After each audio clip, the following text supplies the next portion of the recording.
Hello everyone, and welcome to Fictional Vortex. So we are back with an interesting series on what if Naruto awakens the darkest blood of vampire. But before we start, I just want to remind you to please subscribe to my channel and hit the like button if you enjoy my content. Let's start the story. The Forbidden Scroll. Named such for the countless jutsu, seals, and various secrets hidden in the paper. One such secret was a map that led to a location that every Hokage knew of, but was warned upon appointment to the position never to go to and to never, ever bleed within 50 yards of. Inside was a fearsome monster, more terrifying and unpredictable than the Biju on a rampage. The fact this particular monster came with a second body which had been kept in another location for security reasons was of no difference. Now what made this monster so terrifying was that it could pick and choose masters at a whim. And considering it had a terrifying Kekkei Genkei or Genjutsu that would devastate any country they went to war with, they had to seal it and the smaller one away solely to keep the other hidden villages from declaring war just to wipe it out. The big problem being that the creature itself fed on blood, so any attempts to kill it outright were met with open disaster. Easier to seal the damn thing and it's made away instead of a pointless battle. So the thing slumbered since the village's beginning, never once seeing the light of day. Until now. A young girl with bright yellow hair and crystal blue eyes was looking through documents she shouldn't while the old man was away. She knew it was a bad thing, but shinobi were supposed to be sneaky and the only one who had ever managed to catch her at this was the old man. She had gotten very good at sneaking in here and reading the books. Or copying them exactly even if she had trouble with the words. Today she was almost finished copying the big scroll that was hidden behind sealed glass. Fortunately, seals was one thing she was good at.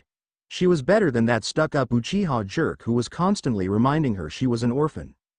So she was going to do something not even the Uchiha could do. And hopefully prove once and for all she was a better shinobi than he was. However, she was confused by the two very old-style maps at the very end of the scroll. It was likely the first thing ever written on it, so odds were the locations had already been compromised. If not by the various wars, then by the destruction of the demon fox that happened nearly 12 years ago. Still, since she did recognize the locations, primarily because of mobs consisting of idiots, she decided to go have a look at them. If only to see if there was anything worth salvaging. Once she finished, having made a mental note of the maps, she carefully replaced it, even going so far as to repaint the parts of the seal she had etched out in order to bypass the alarms. Without a sound, she vanished, making it appear like she hadn't broken in at all. The kid's good. Can't believe she's at the bottom of her class with that kind of skill, said the Anbu who had been monitoring the room while the Hokage had been gone. Something doesn't add up. We know she isn't trained like one of us. Too many slip-ups. But how the hell is she the dead last when she can slip past the most advanced seals in our village, steal important secrets, and then sneak out like she hadn't been there? Agreed his partner. A pity we can't tell Hokage-sama. Not without telling him we let her look at the scroll. Not like she'll wake up that old corpse, right? Too true. Wasn't that thing destroyed by the Kyuubi anyway?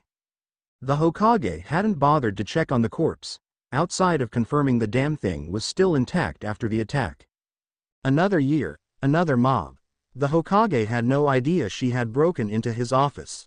The Anbu weren't exactly about to enlighten him, as it would raise uncomfortable and possibly demotion-worthy questions about why they didn't stop her from getting that far. So when faced with another mob, the girl purposely made her way towards the first location she had memorized. Because this happened every year, and she had made sure to be away from her usual hideout of the Hokage's tower and the ramen stand, the Anbu and the old man wouldn't think twice about her trying to find a new hiding spot until the Anbu collected all the instigators. The girl ran deep into the sewers of Konoha. They were less for sewage and more for passing civilians and academy students to the safe rooms littered around the village itself. Well, that and shinobi were all about doing things over the top. They were big enough for two grown men to walk side by side at least. More than enough room for a rather small 12-year-old girl to run like mad. Most of the mob avoided the sewers, mostly out of some perceived smell they believed to be inside. In a civilian city this was true, but a shinobi one actually paid their Anbu to go down to make their own maps of the place as part of the standard exercises. It was one thing to have a map made by someone else. Having them make their own was considered a rite of passage, and those were usually littered with the shinobi's own interpretations, making them hard for enemies to decipher. She had made a complete and thorough map of the entire sewer layout by the time she was 6, and had more often than not slept in the alcoves at each junction that were filled with the standard shinobi gear. First aid kits for a full Anbu unit replaced and kept up to date every other month, at least 10 bed rolls with pillows, a heater, and enough food and water to last a week. She had commandeered one such alcove, and hidden it in a way that made it look like the thing had collapsed. It was a subtle seal, and the Hokage had told the Anbu to leave it be. Though he did make sure to keep the alcoves near the one she had claimed double-stocked. The fact she occasionally raided those was not lost on him. She made her way through the sewers immediately after the academy, not bothering for her yearly free ramen bowl from Ichiraku. If she did this right, she could get it tomorrow. One of the locations happened to be deep in the sewers, in an area normally avoided because Orochimaru of the Sannin had claimed an area near it for one of his labs on the shinobi public record.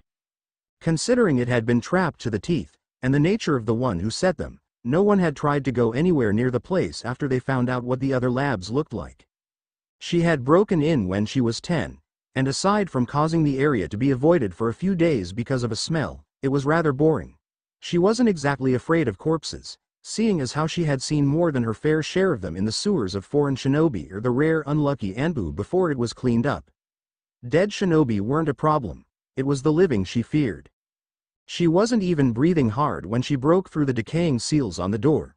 Whoever this guy was, he was damn persistent.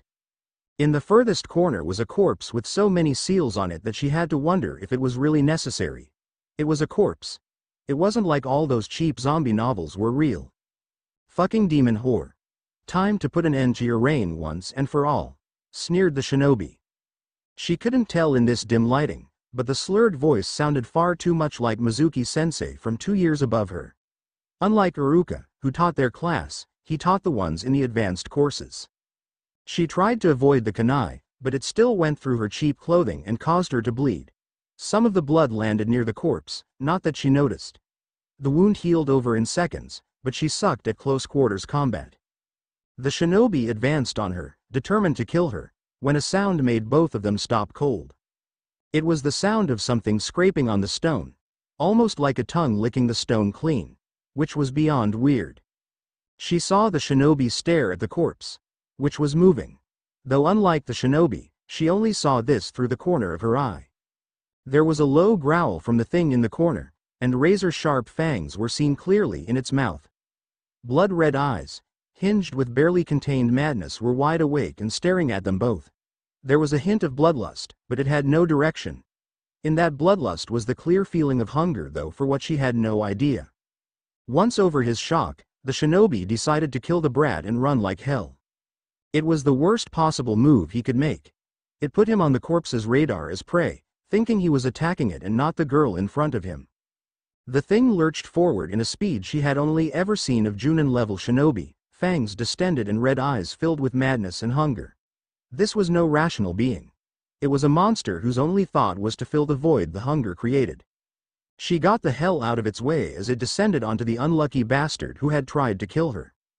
Closer inspection revealed it was literally draining the blood out of the man's body, leaving nothing left. Not even a body. Though he did leave the weapons and the clothes, seeing as how he couldn't exactly eat that. It then turned its gaze onto her, though the madness was now replaced with curiosity and still more hunger. But it could clearly think, and the body itself had filled out enough that it just looked emaciated. "Who are you?" she had to ask. There was a deep throaty chuckle. One that would freak her out even more than she already was had it not been for one fact that kept her grounded. This thing, whatever the hell it was not human, and considering most of her life she had been persecuted by humans, she was more inclined to give it the benefit of a doubt. Monsters should stick together, by her reasoning. "My name, little girl, is Alucard," it rasped, almost like it hadn't talked in a really long time. Considering what she had seen, this thing. No. Alucard, clearly fed on blood. Fortunately she knew a good way to get him back up to speed without having to deal with the Anbu asking questions. "Are you still hungry?" she asked curiously, hoping like hell she was right. "I've been asleep for so long. Look, if I could direct you to a good source of blood, which I'm guessing is what you eat, then would that keep you from trying to come after me?" she asked flatly. Alucard looked at her, almost as if he were seeking something in her blue eyes. He was surprised to find no fear, only natural wariness and appropriate levels of caution considering he was stronger and faster than she was. Why would a child not even 13 show no signs of fear towards something that could kill her and not even think twice about it? Alucard slowly nodded, and the girl led him straight to the sewer grate beneath the Konoha hospital. With stealth and more skill than most would have at her age, she led him straight to where they kept the spare blood for the Kekkei Genkai users. Specifically where they stored the blood donations from people like the Hyuga and what was left of the Uchiha. She knew her village. Any theft of blood from this section was more likely to be considered a rival village than her feeding a monster that used it as its food source. Especially since she was going to replace those seals to make it look like the thing was still there. If she was right, then it would look like the shinobi he ate was the culprit, and no one would think twice about it. All she had to do was scratch out the Hite ate and leave it outside the village heading towards a random direction. Alucard ate nearly 30 of the bags stored. While old blood wasn't as good as the fresh he had eaten, the last thing he wanted was to be caught so soon after waking. He approved of the girl's natural caution and cunning. He stole a few extra, making it look like someone had come in here specifically for the blood for nefarious purposes. If he was right, the girl might lead him to his mate. The two disappeared the same way they entered, making it look like someone had broken in through the sewer entrance. The girl broke into another one just far enough to make the story believable. By morning, no one would be aware that the creature which had slept since before Konoha was even a village had been woken up. The Hokage had a rather rough night.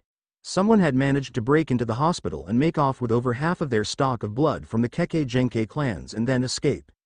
And from the evidence the Inuzuka clan found, it was likely Mizuki, a chunin in charge of the advanced academy courses. His headband had been found leading towards the Valley of the End, slashed through the leaf. The Inuzuka lost him at the waterfalls, where the scent was lost. The problem being that he was in charge of several very notable clan members, including the Hyuga. Add to that the complaints from the shinobi clans about how the curriculum was far below what it had been when the fourth Hokage had been in power, and he had a conundrum.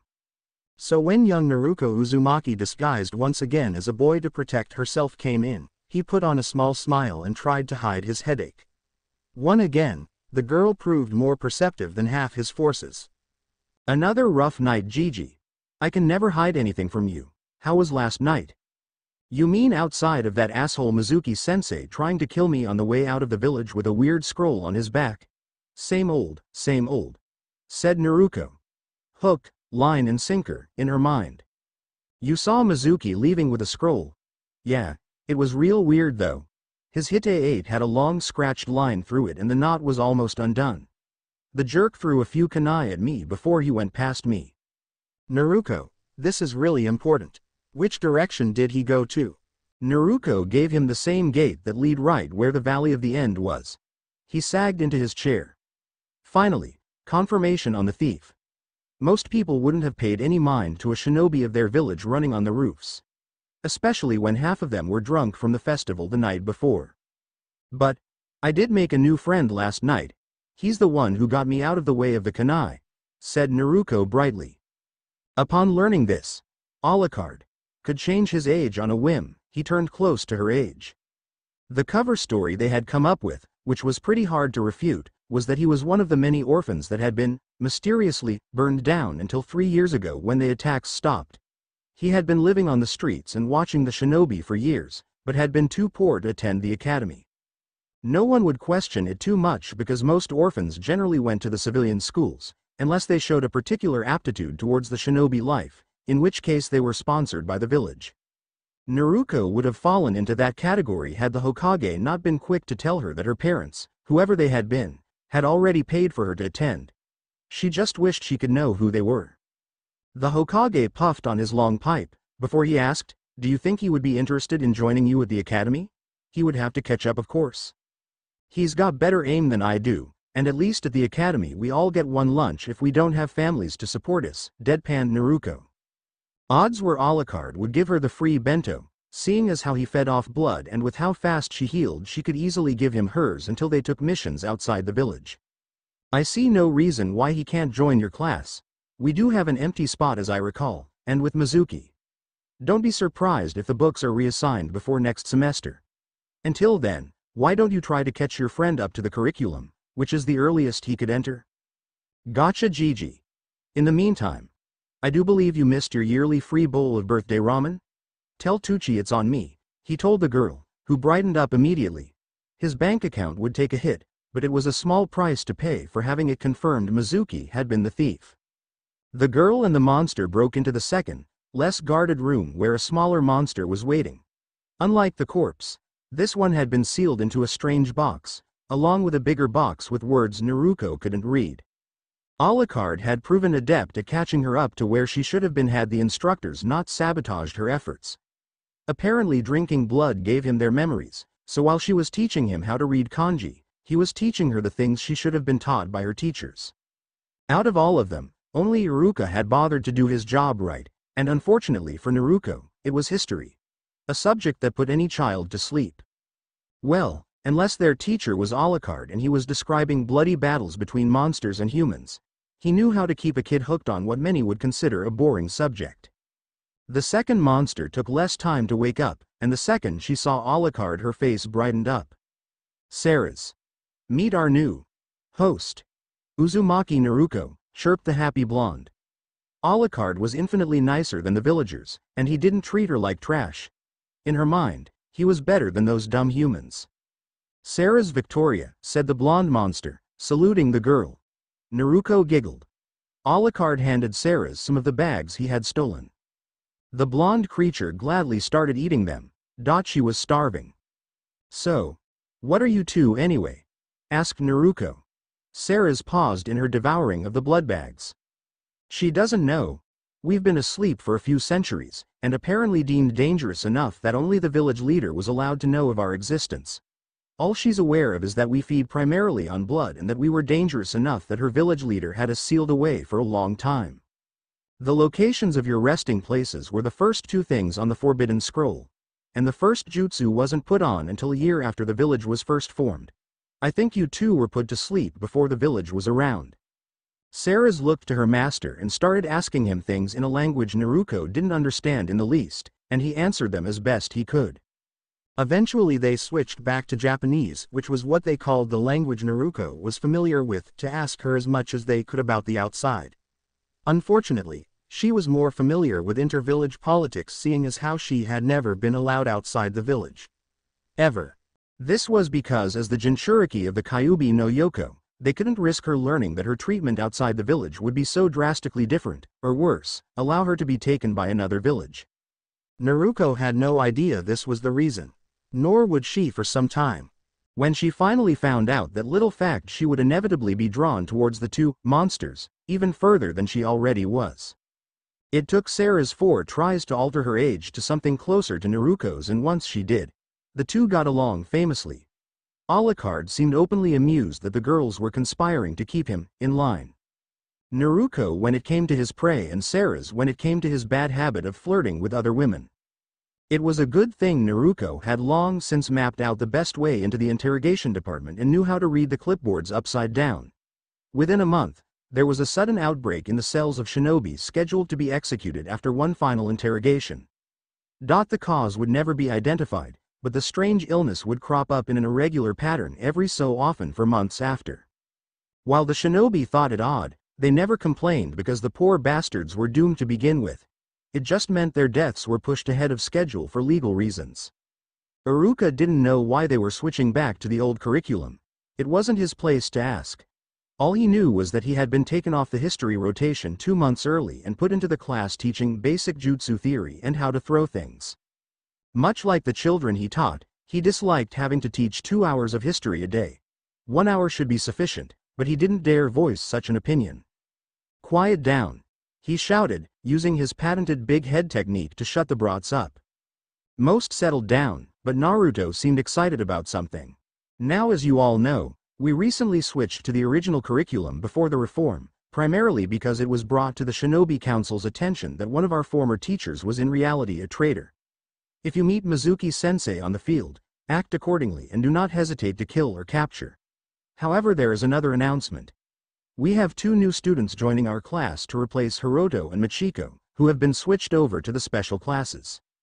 No one commented on the fact that special in a shinobi school meant either they weren't cut out for the life, but were too well connected through a family relation to the nobles to cut out because of poor grades, or that they were too specialized and had been picked for one of the lesser shinobi careers that didn't involve fieldwork. Considering Hiroto and Machiko were civilians, it was probably the former, as they weren't considered particularly smart. The door opened to reveal two children about their age. One was rather pale with long raven black hair. At first they thought it was a girl, but closer inspection revealed it to simply be a long-haired boy who wore his black hair in a loose ponytail to keep it out of his face. His eyes were the most disturbing though. Almost like he was assessing them and deeming them as little more than cannon fodder. At least they hoped that was what it was. He caught the last Uchiha's interest the most though. The girl, and there was no mistaking it was a girl, already had a developing bust that would likely cause back problems later if she wasn't careful. She had short blonde hair that was held in a tight ponytail that made the ends spike outwards like Naruto's did, and her eyes were a deep blue. The only reason the children didn't mistake her for some relative of the annoying prankster was because the hair and eyes were the wrong shade. She held herself loosely, more like a taijutsu specialist than anything else. What the girls of the class didn't miss was the fact that the girl was clearly enamored with the boy, and therefore not a new rival for Sasuke-kun. These two will be joining our class from now on. They are both orphans. The girl went first. I am Sarah's and this is my boyfriend Drake. Her boyfriend snorted, as if he didn't think the other students were of any real note. It was pretty obvious he was as approachable as Sasuke Uchiha or Hyuga was. In other words, not at all unless he wanted something. While their names were rather unusual, most people ignored them. After all, the third Hokage had literally named his grandson after the village for crying out loud. You can take your seats now, said Iruka. Sarah's and Drake immediately went to sit next to Naruto, to Iruka's relief. Maybe now the poor kid would actually have friends who would associate with him outside class.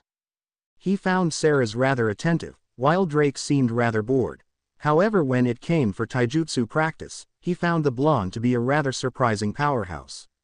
She took out Sasuke in 5 seconds flat, pinning him in a rather painful hold that wasn't taught in the academy. Considering what the Hokage had put down on their forms, it was likely she had learned it to keep the less reputable members of the village from taking advantage of her. Drake merely had to level an evil look at the civilian kid before he bolted. There was something in that smile that did not inspire happy thoughts. In fact, it really creeped Iruka out, though Naruto was too busy laughing his ass off at the way the kid had run with his tail between his legs. To be fair, the kid was one of the primary idiots who mocked the orphans in the class for not having parents. Well, how did it go? Asked the Hokage. The two you sent have fit in, more or less. The girl is rather open, and it's pretty clear that once puberty hits she'll have a strong fanbase with the boys. Though the only reason the other girls accepted her so fast was because she had already staked her claim on the boy and has no interest whatsoever in Uchiha-san. They seem to get along rather well with Naruto, even going so far as to share their lunch with him. The boy, however, I don't know. There's something off about him. How so? I can't put my finger on it, but he has this sort of presence, I suppose. It was pretty clear he could care less about the other students and allows the girl to do most of the talking for him. If I had to call it anything, I would say he feels quite a bit like Ibiki-san and Enko-san after they visited us questioning about Mizuki, said Iruka honestly. So he's a shoe-in for the T&I unit, almost definitely. And the girl? I'm fairly certain she's a taijutsu type. She took down Uchiha-san in very little time using a hold I'm not familiar with. I'll see if we can't introduce her to Guy or one of the others. What about their chakra coils? Any trouble with that? Aside from being smaller than the others, they seem to have adapted more or less. Once they get the hang of chakra control I'm sure they'll be up to speed, said Iruka. The Hokage hummed to himself. Hopefully now Naruto would have some solid ties to the village. She always displayed an independent spirit, and he was worried once she started taking missions outside the village she would be more interested in being a freelance shinobi rather than Hokage. The only thing that went through his mind when they discreetly introduced Drake to the torture and interrogation unit was, oh dear sweet Cammy, now there's two of them. Drake hit it off far too well with Anko, and it was pretty apparent he got off from tasting blood, as weird as that was. The second Enko learned that her cackles gave her coworkers nightmares of having a second version of her around. Though this one apparently preferred dogs to snakes. The fact he had no issues with torture to get information, and seemed to have a keke genke that revolved around getting information directly from blood meant he was almost certain to get a spot in the T&I division. Possibly even Anbu if he were so inclined. Sarah's, on the other hand, proved to be an upcoming taijutsu mistress, even going so far as to help out another student by the name of Rock Lee who had some rare crippling condition that made it almost impossible for him to access his chakra coils. Might Guy had taken a particular interest in him, so odds were he might become a chunin eventually. She had quickly become friends with another girl who was an aspiring weapons mistress by the name of Tenten a year above her. However, in less than a month the biggest change was in Naruto's grades. He went from bottom of the class to near the upper middle of it. And when Iruka questioned him on it, he found that the boy often shared the books of Drake and Sarah's rather than bother with his own. Inspection of the used book revealed it to be heavily altered, whereas Sarah's and Drake had the unaltered ones that were only heavily used. Iruka had been beyond pissed finding out that Naruto had been actively sabotaged from learning properly, and happy that he had found friends who didn't mind sharing their books with him. And who corrected his aim and stances. He had already noticed a marked improvement since they came into the picture. Alucard, now called Drake, because any variation of the name, Dracula, even spelled backwards, would have told the Hokage exactly who and what he was and more precisely what Sarah's was openly amused by his new human master. Alucard didn't particularly care about humanity, but centuries of unlife always lead to boredom. Hence why he allowed certain humans to order him like a kept dog. Mostly because whenever he did, he always had the entertainment of watching humanity firsthand rather than from afar like some of the other master vampires he knew. He was considered the odd one of the master Nosferatu, but still highly respected because he was extremely powerful and the first of their kind. Sarah's, before her first sealing, was also on her way to making a name for herself, and that was before the fact Alucard had deemed her worthy of standing by his side as his newest bride. And now a new child had come forward to take the place of his last human master. One who had not looked at his weakened countenance and open display of being inhuman with fear, but with open acceptance. She had accepted death was a possible outcome and didn't care about the fact he was clearly not human at all. It wasn't until he observed his possible new master that he understood why. The humans of the village considered her a demon, despite being very much human. He could tell from her blood. Instead of letting the opinions of fools break her, she let it slide off her without allowing it to mar her spirit. She hid her true self behind the fool's persona, getting her revenge by way of pranks that she couldn't be arrested for, only disciplined for being shoddy. Instead of telling him not to prey on the homeless, like he had considered upon first waking, she showed him how to break into a building full of captive prisoners which had powers that could benefit them later. They didn't ask what was happening, having forgotten what ghouls were thanks to the lull in their creation, and merely chalked it up to an unknown illness that simply moved up the execution date. So long as he never targeted the loyal shinobi, no one would think it was a vampire preying on captive prisoners. The irony was that they were letting him prey on their prisoners so long as he told them what they wanted to know and teaching his bride to be an even better hand-to-hand fighter. A pity they had forgotten the use of guns, because that would have been very entertaining to see the look on their faces. He might have to reintroduce firearms solely to show these shinobi another new toy to fight and get even more blood. Sure, they were noisy and smelly, and they would be bulky for a while. But the sheer carnage would more than make up for that. At least they wouldn't think Saras's inhuman strength was odd. Who knew one of their own had come up with a similar super strength technique that could almost compare to a vampire's power? So many abilities, and the shinobi would automatically label it all as a clan technique or bloodline limit. It made Alucard laugh at how much easier it was these days to fool the humans. If there was one thing that gave Alucard a good laugh, it was the fact that the village had no idea their darkest secret had been set free again entirely by accident and was now hiding under the claim of a keke genke, as they called it. The most amusing thing being was that they kept trying to get him to choose from their women in order to add to his clan ranks. The fact Sarah's had already claimed the position of his girlfriend and had a similar, if weaker, version of it meant it could be shared. If they had known exactly what they were trying to do, they would have been a little more hesitant about making any more Ceres didn't mind about being used as his excuse for why he wasn't interested in the others. She wasn't inclined to share with anyone. At least, not with those presented. So for now they would have to wait until Drake and Ceres were able to start a family. Until then, they lived in the apartment next to Naruto's, since no one wanted to live anywhere near the demon brat. Which basically meant she lived with them, seeing as her apartment was so frequently broken into that she preferred her little sewer hideaway. It was strange really. The girl who had awakened them was more human than the people of the village. She had been treated like shit, and yet she still managed to maintain a smile. It was a false one he recognized well, but he wasn't going to call her on it.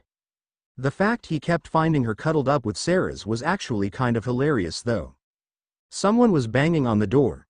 Naruto, who had fallen asleep on Ceres again, to Drake's open amusement, as she usually slept on Ceres's chest, woke up with a snort. Drake opened the door while Naruto hid her already developing chest. The less people knew of her staying with the two vampires, instead of her own house, the better. He opened the door to reveal.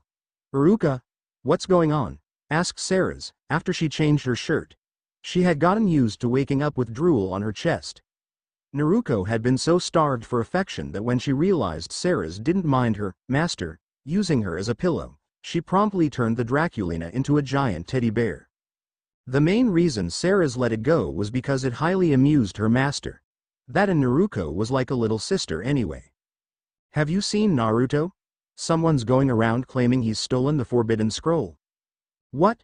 Who the hell thinks I would be stupid enough to steal that thing when Gigi's here?" said Naruto in fury. More importantly, why would she bother stealing the thing when she had copied anything worth her time and had already taken the deep dark secrets from before the village was even founded? Haruka blinked when he saw his little brother in the room. It was clear the kid had just woken up. "Wait, if you're here then who stole the Forbidden Scroll?" "How should I know?" Haruka shook his head. "You three should come with me to the Hokage's tower so we can clear this up." The Hokage was pissed someone had tried to frame the child with the theft. Because of the fact she had been asleep on Ceres while the thief broke in, that meant she was cleared of the crime.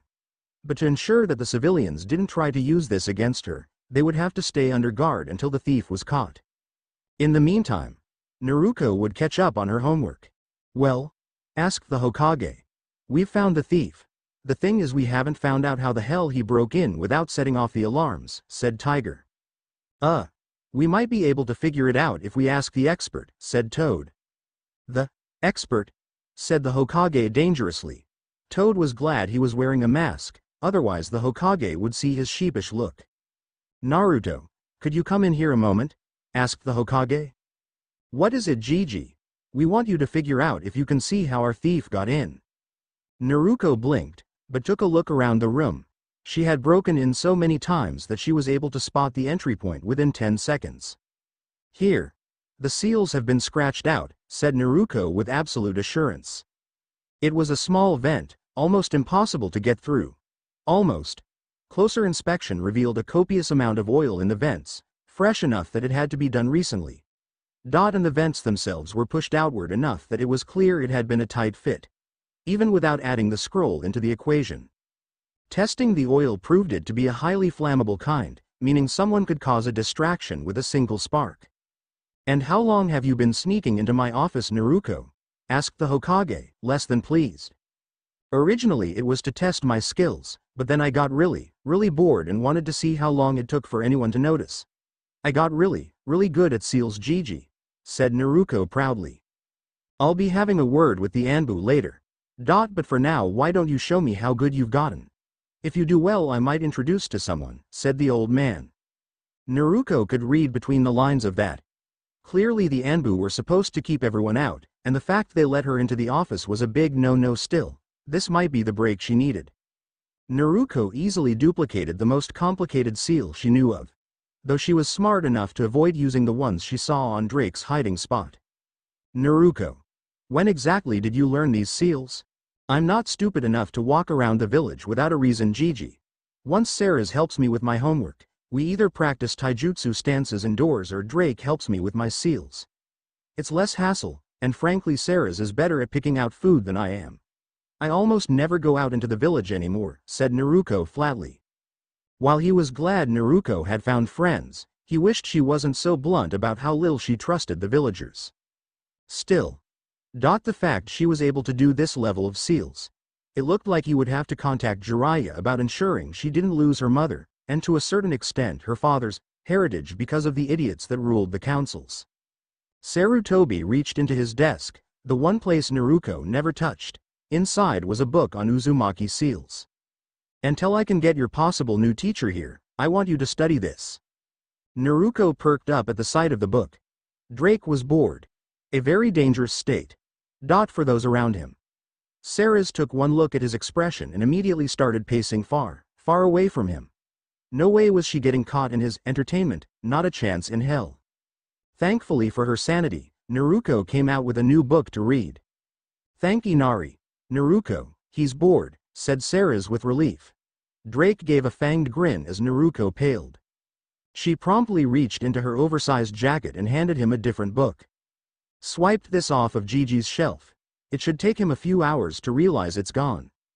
It was orange and had an adults-only sticker, which in a shinobi village meant it was porn, because they didn't bother to put such a sticker on anything with violence, death, or mature language. The civilians would throw a snit otherwise. Drake actually turned up his nose at it. I've read one of those, and the spelling is atrocious. Not to mention the man clearly needs someone to check the grammar, because that's actually worse. And where, exactly, did you get your hands on a copy of Icha Icha? Asked the Hokage, who deftly swiped his book back from the pilfering hands of Naruto. Some gray-haired idiot who kept one eye covered giggling like a schoolgirl. I had to burn the thing when I realized how poorly written it was. The Hokage blinked twice. Drake, a mere academy student, stole Kakashi's precious Icha Icha and then burned it before the man realized it.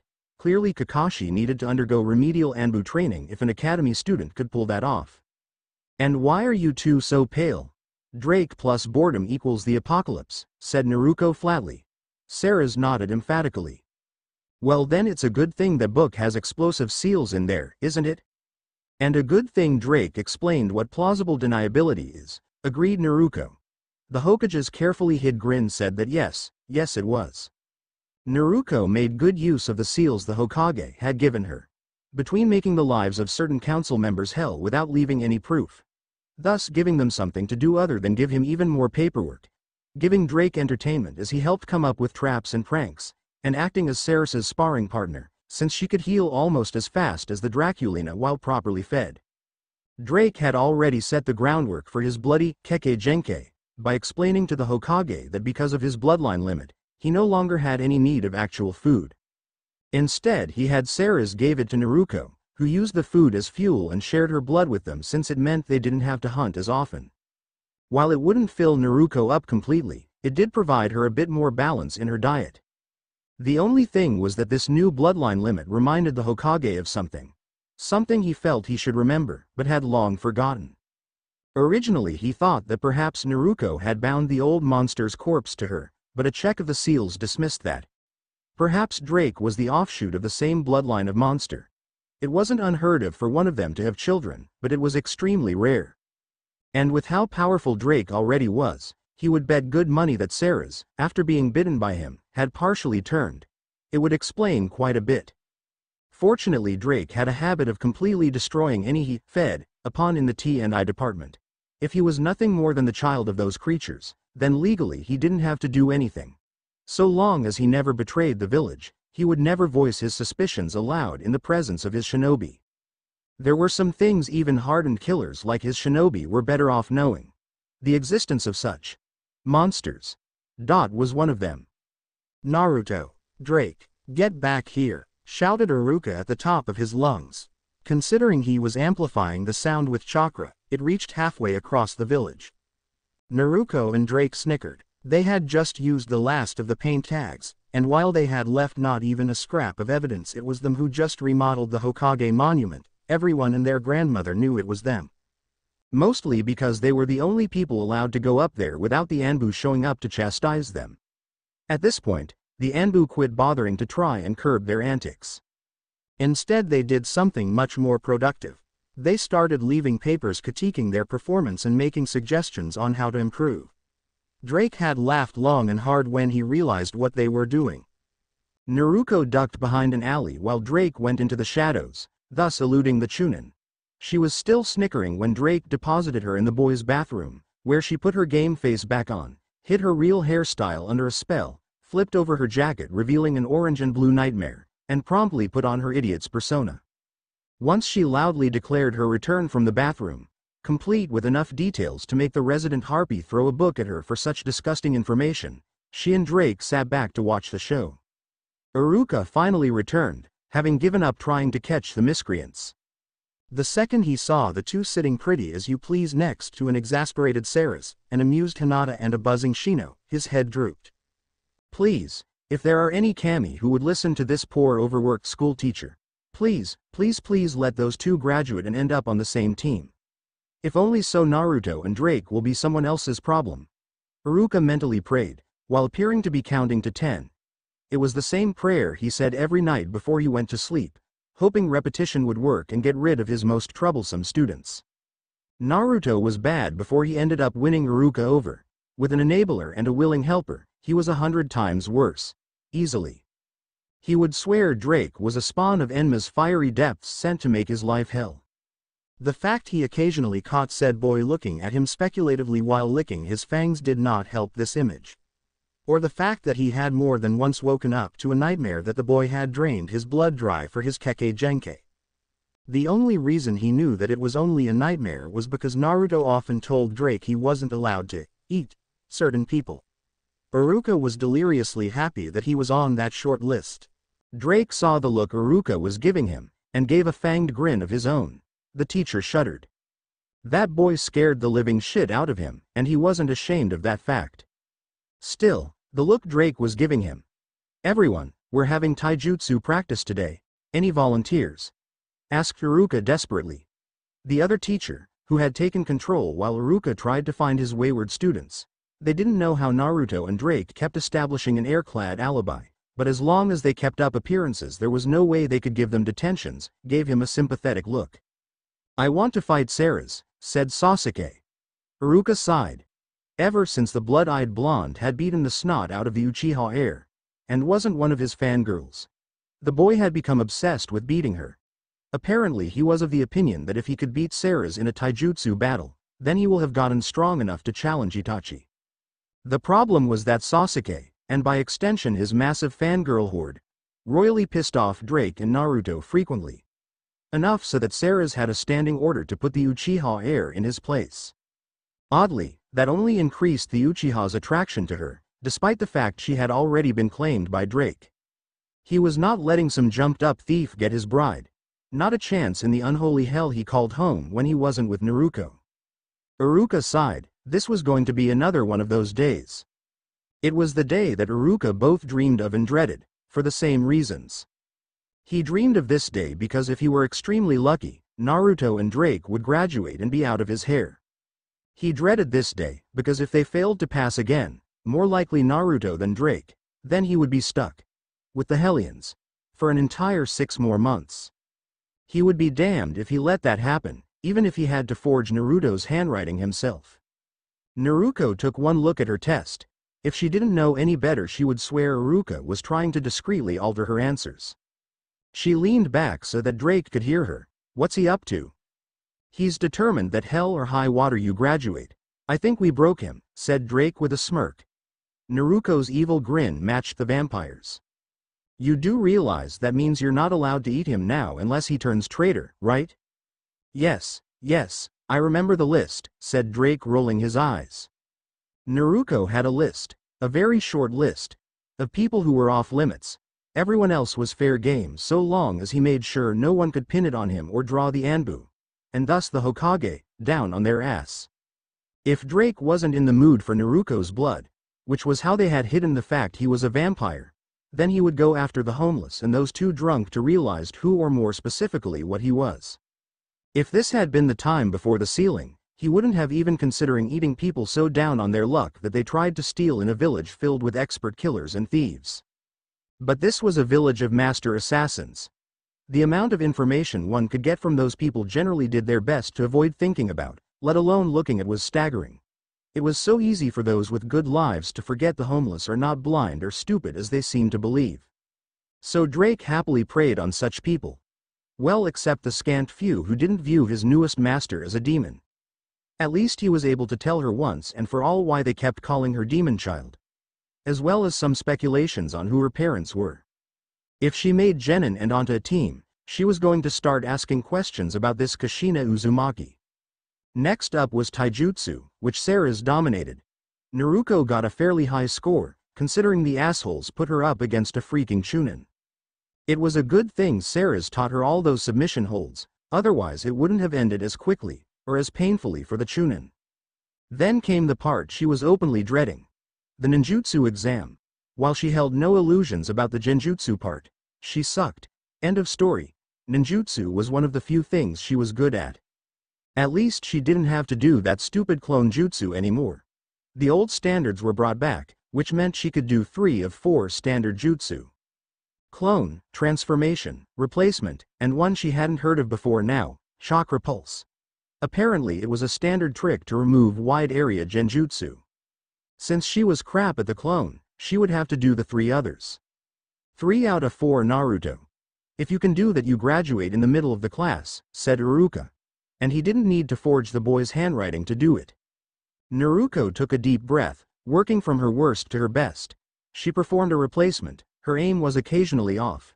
With one of the other Chunin instructors, she dispelled a genjutsu revealing 2 other Chunin and an Anbu. She had a bad habit of overpowering that one. And then she turned into Iruka.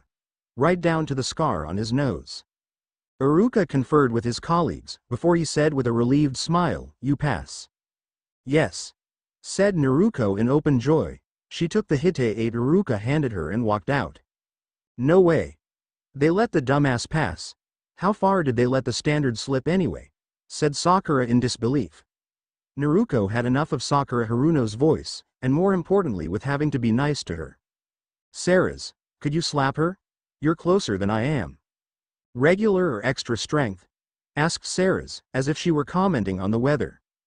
With a silencer, said Naruto. 1 minute Sakura was about to screech again, the next Ceres slapped her hard on the head while placing a silencing seal, extra strength, considering the girl's voice, on her back in an area she couldn't reach. The blow was enough to daze the girl, and the seal was strong enough to shut her up. Finally, blessed silence, said Naruto. Unspoken was the fact that the entire class, bar Sakura and her equally loud friend Ino, was that they agreed with her. Ninja were supposed to be silent. Haruno was anything but. Even Naruto could be quiet when needed. Naruto plopped down next to Drake. Good job, he didn't have to fake it for you to pass. That made her much happier. Iruka walked in with his substitute, who usually took over while he chased down Drake and his able-bodied minion, Naruto, as well as occasionally Kiba, among others. For those of you who passed, congratulations. You've taken the first step into adulthood. For those of you who failed, if this is your second time, better luck next year. Third repeaters are given a 6-month probationary period to prove that they are worthy of being shinobi, whether they passed or not. At the 7th month Anbu will collect you if you haven't been accepted into the shinobi program regardless of your grades or ability and seal your chakra network. You will be given a list of people hiring those of you who can't make the cut. Now, please remember that the Hite 8 you received today is merely a sign you have passed the initial stages of being called genin. It is not a guarantee that you will succeed in becoming a fully fledged shinobi, said Iruka. And that right there was one of the bigger changes to the speech. Originally they didn't bother to tell the students about the 6-month deadline to find other teachers. They just threw them to their Junin instructors and let them decide. They also didn't warn them that the academy test was only to weed out the weakest and unworthy. Back before the Kyuubi, they didn't apologize for cutting the weak out. Then the civilian councils made them change the speech to make it nicer for their kids who weren't used to being real shinobi. Drake snorted. He had heard about this from the Hokage himself, and frankly he liked the blunt truth more. They were training these kids to be cold-blooded killers, who cared about the niceties. Iruka looked at them all. Remember, even if you failed to pass the exam of the Junin you were assigned to as genin, there is still a 6-month waiting period to prove your worth. If you cannot handle being a shinobi, you will be permanently dropped from the program, your chakra sealed to within civilian levels, and your record sealed by the Hokage until needed. Before any of you think that is a good thing, when we say sealed until needed, we mean it's sealed until you show actions or behavior that could be considered as traitorous acts or against the village as a whole. I don't have to tell you what happens if we have to unseal your files to learn your strengths, weaknesses and behavioral habits. That got quite a few of the civilian-raised kids to flinch. The instructors privately marked which ones, because if they couldn't handle being told the truth, then generally they got cut from the program. None of the shinobi-raised ones even cared. It was the price you paid to become a shinobi or live in a hidden village. If you were caught selling secrets or about to steal secrets, then generally you got a visit from the Anbu and sent to the T&I. And if you were really lucky, you were let go on your own power. You will be assigned to your Junin in 3 days' time. This is to give them the chance to evaluate you or to return from any missions they may be on. As a forewarning, the Hite 8 you now wear are not considered valid enough to get you into any shinobi-only sections such as bars or the restricted sections of the public library where the adult-only books are until after you pass the Junin's test and become full genin. So no drinking until you pass that, or getting any adult books from the stores. They will ask you for ID and verify from us that you have passed the test, so don't bother trying. If you can steal or get past the security, then clearly you're already prepared to be shinobi. And the Anbu who guard the place will put a note in your files. Naruto, upon hearing that, grinned. She wondered how her B&E of the Hokage's office without him finding out would affect her scores. Or what she would get for breaking into Anko's booze stash for Drake, considering he had a taste for alcohol. On second thought, it would be more entertaining to set Drake loose on her stash, if only so he could booby-trap the rest. Drake. The furious voice of one Anko Mitarashi was heard throughout the village, making most wince. When Anko was pissed, bad things happened to those that made her that way. Or anyone stupid to piss her off further. Drake smirked as he casually drank from the bottles he stole from her stash. Toad, the Anbu who got into major trouble for not mentioning to the Hokage that Naruto had broken in repeatedly, under his watch, stared at the boy in open disbelief and awe. You have the largest set of balls I've ever seen on someone not yet a shinobi. If you live, you'll be considered a legend for years. If not, we'll come to your funeral in respect of getting her that pissed and stealing from her stash. And if I were to get her cup size, we'd consider you God, especially if you survive, deadpanned Toad. No one had been suicidal enough to date Anko, let alone find out what bra size she wore. Anyone who could pull that off had to be God-like at least. If he ever pulled it off on Tsunade, then he had to be God. Drake snorted, but finished up his drink. It was ironic really. He had become what he was because he had renounced God and everything he stood for in order to live, and yet here, thousands of years later he had found a place to call home where his abilities were not only accepted, they were wanted. A place where being a monster was considered a good thing. Drake could honestly say he wouldn't dare trade his new master for anything. Hell, odds were he would eventually turn her and she would join the same ranks as Sarah's. Though hopefully she wouldn't be as hesitate to drink blood as his bride was. At least in this time he didn't have to deal with those idiots who claimed they were on a holy mission from God. Time and belief had taken out the church, and most of their artifacts had been lost. He had made sure of that. If it wasn't burnt, it was melted down and the spells ruined. Not even their Bibles survived when he was through, once he knew the religion was on the decline. Sure, some monks might have some spells that would hurt him, but it wouldn't be nearly as painful. Drake grinned as he spotted Anko charging towards him with all the grace of an angry bull. He cheerfully ducked behind the tree and vanished, to her ire. He played a merry game of keep away from the enraged woman before he calmed her fury down with a bottle of the more expensive stuff. Anko leveled an irritated look at him. If you could steal the good stuff, why'd you raid my stash? Drake's smirk was evil. Better reviews once I'm made official. Iruka's speech was enlightening, said Drake. Anko let off a bark of laughter. Huh. Now that's how the speech is supposed to be taken. You wouldn't be a very good ninja if you didn't take the speech as encouragement to cause trouble and not get caught unless you wanted to. Tell you what, if you and the blondes get a crappy teacher and don't pass, come find me and I'll take ya, said Anko with a grin. I'll keep that in mind. You're one of the few people in the village I actually like. Drake knew better than to ask if she was a virgin. Odds were if things were manipulated just right, Then she could become a vampire in her own right without having to be turned by a master vampire. Hell only knew the woman had the right temperament for it. Drake took one look at their Junin instructor and knew they wouldn't get along. The man hated his master, and he kept eyeing Sarah's in a way that made Drake a little fang happy. After he tried, and failed spectacularly, to beat Naruto in a sparring match, and attempted to grope Sarah's under the guise of testing her taijutsu, it came time for Drake. Because his temper was fast reaching the breaking point, Naruto fired off a clone to inform the Hokage he might be down a Junin if he didn't send someone to deal with this asshole. Apparently he didn't believe her, because when Drake was through with the Junin, there was barely anything left to fill a kunai and shuriken pouch. Which lead to this. "Drake, do you have anything to say for yourself?" demanded the Hokage. "He was a fool and he tried to beat up Naruto and grope my girlfriend." "Are you sure you weren't misinterpreting? He was trying to grope me, believe me, I know the difference," interrupted Sarah's annoyed. "Couldn't you have waited until the bastard failed us so we could arrange an accident, you idiot?" said Naruto exasperated. "Naruto, you shouldn't openly discuss arranging accidents for your fellow Leaf Shinobi. He was a moron who hated the fox, and by extension me. He tried to grope my pillows with Drake within biting range, and he was stupid enough to comment on the fact he wears his hair long. If Drake didn't kill him, I would have set Anko on him after making it look like an enemy ninja did it," said Naruto with a growl. "Your pillows?" said the Hokage, his mind trying very hard not to come up with perverted innuendo. What Sarah said next ruined that attempt. "Naruto had a habit of using my chest as pillows," said Sarah. "Well, they're big enough," said Naruto. "Just you wait. When your chest is large enough to act as pillows I'll use you as." "Why is he bleeding from the nose?" Drake snorted, having watched the Hokage's downward spiral of perversion with open amusement. "Naruto. A demonstration if you wouldn't mind?" Naruto's eyes glinted evilly as she hit the Hokage with her sexy jutsu.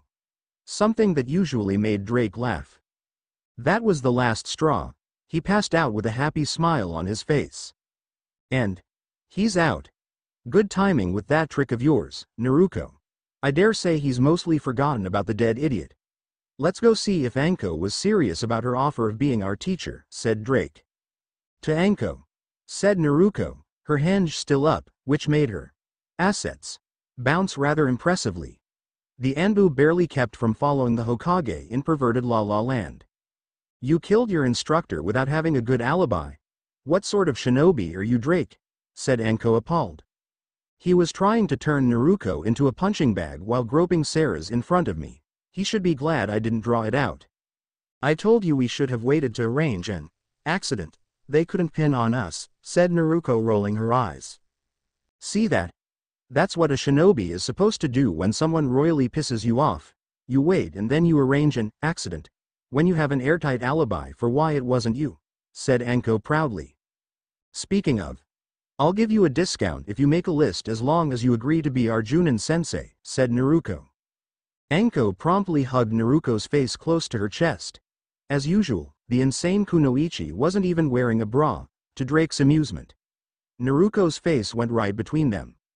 "I am so proud. Look how fast these baby genin grow up to be good shinobi," she said with fake tears of joy. "Honk, honk," said Naruto, giving both of them a good squeeze. "So is that a yes to being our teacher so we don't have to deal with any more idiots?" asked Sarah. "Didn't Drake tell you? I told him if he ended up with some loser, to come to me and I'd take you under my vast wings," said Anko, bouncing a little. Her chests went up and down a little, emphasizing what wings she was referring to. Drake's grin didn't falter, but you could tell he was very amused. He got along way too easily with Anko for the Hokage's comfort. Once the Hokage recovered, he waited until he heard the assessments. Out of all of them, only 2 surprised him the most. "Team 7, failed. Team Anko, pass," said a voice from the wall. Anko had come in early, and everyone automatically assumed she had something to report to the Hokage. Quite a few people choked when they heard her say that. "I wasn't aware there was a genin team assigned to you, Midarashi-san," said Asuma. "Who the hell was suicidal enough to ask you to be their Junin instructor?" said one Junin incredulously. He winced at the glare she shot him. The Hokage, however, let his head thump a few times on the desk. Drake's group went to you, didn't they? I wondered where they ran off to after they came to report their teacher, said Sarutobi. They're all so adorably bloodthirsty I had to keep them. No way am I letting some subpar genin go out into the world, said Anko, thumping her chest and causing it to go up and down a bit. In the interest of keeping accidents down, I'll let this slide. You'll have 3 months to get them up to at least low Chunin rank in skill or power. Deal, said Anko. Naruto only needed a little training, and the other two were easily Chunin level already. They'd be on B rank missions and skipping those dumbass D ranks in a few weeks tops. Hokage-sama, you can't seriously be considering allowing her to train genin, protested one idiot. Anko is a loyal shinobi of the Leaf, and I have every confidence in her. She can't be worse than Kakashi, who has yet to pass a single team. To be fair, the Uchiha kid was all hype and nothing else. He's got his head up his ass so far that he can see the light, said Kakashi. Anko let off a bark of laughter. Ha, nice one, Scarecrow. Well, Hokage-sama will allow it, if only because you three would raise hell otherwise and might cause more damage. However, I have to get the runt up to Chunin level in 3 months at least, said Anko. Drake laughed. Naruto's almost at that level anyway. Exactly. If I can't get her to Chunin level in that time frame, then I must be doing something wrong, said Anko in agreement. So what next? First we get the runt up to speed, then we head straight for C ranks. No way in hell am I getting stuck doing the village chores. Why we can't outsource the stupid things to dumbass academy students I'll never know, said Anko. D ranks? Said Naruto. Basically lazy villagers get genin to do their grocery shopping, household chores, babysitting and worse. Catch the menace known as Tora, the fire daimyo's wife's cat, said Anko. They're boring as hell, and I am not about to unleash someone with Drake's bad habit of going on a rampage when boredom hits on something like that. Drake gave her a fanged grin. On Naruto's first out of Konoha mission, Anko told Drake to keep an eye on their things while they dragged the girl on a much-needed shopping trip for necessary things like clothes.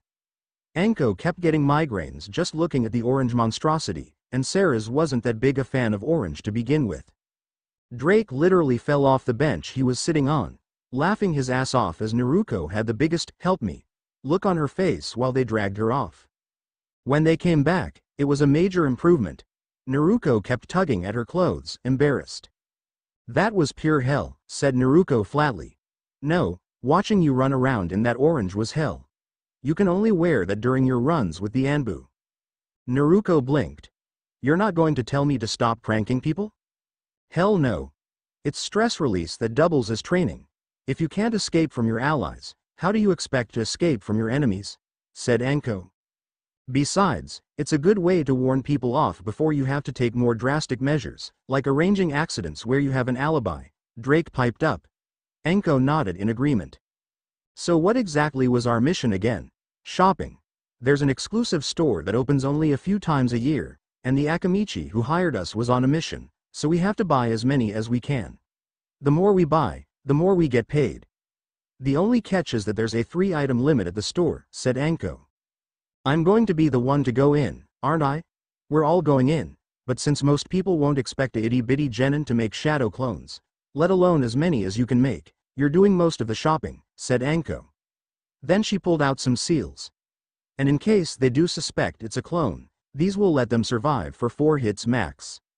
We'd have to paint them on the clones in mass, said Drake. Or have the clones paint them, said Sarah's.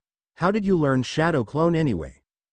Toad ignored the fact I used to break into the old man's office, and after finding a safe full of Platinum Edition Icha all signed by the author, I decided to try my luck with the big scroll. Took me forever to figure out how to remove the seals and then replace them without the old man finding out, shrugged Naruto. Anko's mind was on 2 things. 1. A girl not even a genin had broken in repeatedly and stolen the entire forbidden scroll. And 2. The Hokage had the complete Platinum Edition of Icha signed by Jiraiya himself. Something that costs more than most S ranks without the signature. How the hell did you not pass the genin exam before now? Asked Anko finally. The instructors at the academy were assholes, said Naruto simply. She grinned, but none at the academy knew I was a girl except for a few. Let's keep up with that joke, but once you start developing a bigger bust we are going to shock the entire village revealing you were a girl the whole time. Drake grinned. Now that's out of the way, let's get to finishing this mission, said Anko. In the end they earned more than a B rank in pay thanks to Naruto's use of clones and the seals Anko had. If an Anbu couldn't see through her henge, no way in hell an ex-shinobi would. Sasuke Uchiha was pissed. Not only did he have to find another teacher, but he also found out that the man who had been told to be his original genin instructor was known around the village as Sharingan Kakashi. A man who was almost Kage level, and he thought the last Uchiha wasn't worth his time. To add to the humiliation, it seemed the word had gotten out, and now most of the Junin were on missions far out of the village and not due to return in weeks. However, the dead last moron Naruto and his idiot friends had gotten a Junin almost immediately after they damn near killed their last teacher. It was insulting that the dead last had found a teacher whereas he had to beg for one. Naruto paused as she watched Kiba and his group chase after the cat. She shuddered. Thank Inari Anko hates those kind of missions, she privately thought. She heard about Tora. It was even more evil than Drake when he was bored. Hey, Naruto, said Shikamaru, holding a large grocery bag. Hey Shika, grocery shopping mission, guessed Naruto. Ino seems to hone in on the damn things, complained Shikamaru. Guess we got lucky with our spare teacher. Anko hates D ranks, we've been doing close to Leaf C ranks for a month, said Naruto. For the love of Kami don't tell that to Ino, or I'll never hear the end of it, said Shikamaru. He didn't mind doing D ranks, because Asuma only made them do 2 a day and they were done. The rest of the day he just played shogi with him. So let me get this straight. You guys spend all day watching you play shogi with your teacher while the others spar against each other. How many out-of-village missions have you had? Asked Naruto slowly. If you count tilling a farm outside the village walls, he started, but Naruto shook her head. It has to be at least 5 miles outside the walls for it to count. 0. How much intensive training have you done? Not much. I think Asuma expects us to train with our dads. Naruto grimaced. It was like the third Hokage's son expected to be handed a good team on a silver platter just because they were all from established clans. Anko was of the firm opinion that you sweat a little in training to avoid bleeding when you left the village. She was going to tell the old man about this. His son shouldn't be so lazy. Anko took one look at Naruto and laughed her ass off. Naruto came to the training ground whistling innocently. You're the one who told the Hokage about his son not performing his duty, aren't you? She said grinning. All I did was repeat what Shikamaru told me about how Asuma was training them. Not my fault if Gigi called in his son to give him the riot act about it, said Naruto. Oh man, that was hilarious to see the Hokage yell at him. And Kurenai wanted me to invite you to their usual location once they finished training for the day for dinner. She hadn't laughed that hard in a long time, and she told her idiot boyfriend that leaving the training to their clans was going to bite him in the ass, cackled Anko. Wait, Kurenai is dating Asuma, said Ceres. They're hush-hush about it, don't know why, but it's been pissing Kurenai off that Asuma was just playing shogi with the Nara kid instead of training them like he's being paid to do. You get paid to train us? Why don't more Junin take on Genin teams? 1. While it's essentially a paid vacation, most Junin can't stand the snot-nosed brats that come out. 2. Most prefer the higher-ranking missions to be stuck with the village chores until the brats make either Chunin or turn 20. That's the cutoff for being a teacher, since if you survive to 20 it's assumed you've pretty much got the basics down. Sounds appropriate, said Naruto. Funny thing is, from what I hear the great, last Uchiha, is having one hell of a time getting a teacher. Seems all those who would gladly kiss his ass went away on missions, said Anko. Naruto wasn't the only one grinning. Drake and Ceres were too. Serves that little prick right, said Drake. Ceres nodded in agreement. The last Uchiha had a serious obsession with her because she consistently kicked his ass and didn't show any signs of being one of his fangirls. All those other idiots spent countless hours looking pretty when they could have had Sasuke simply by being better kunoichi. It was rather ironic.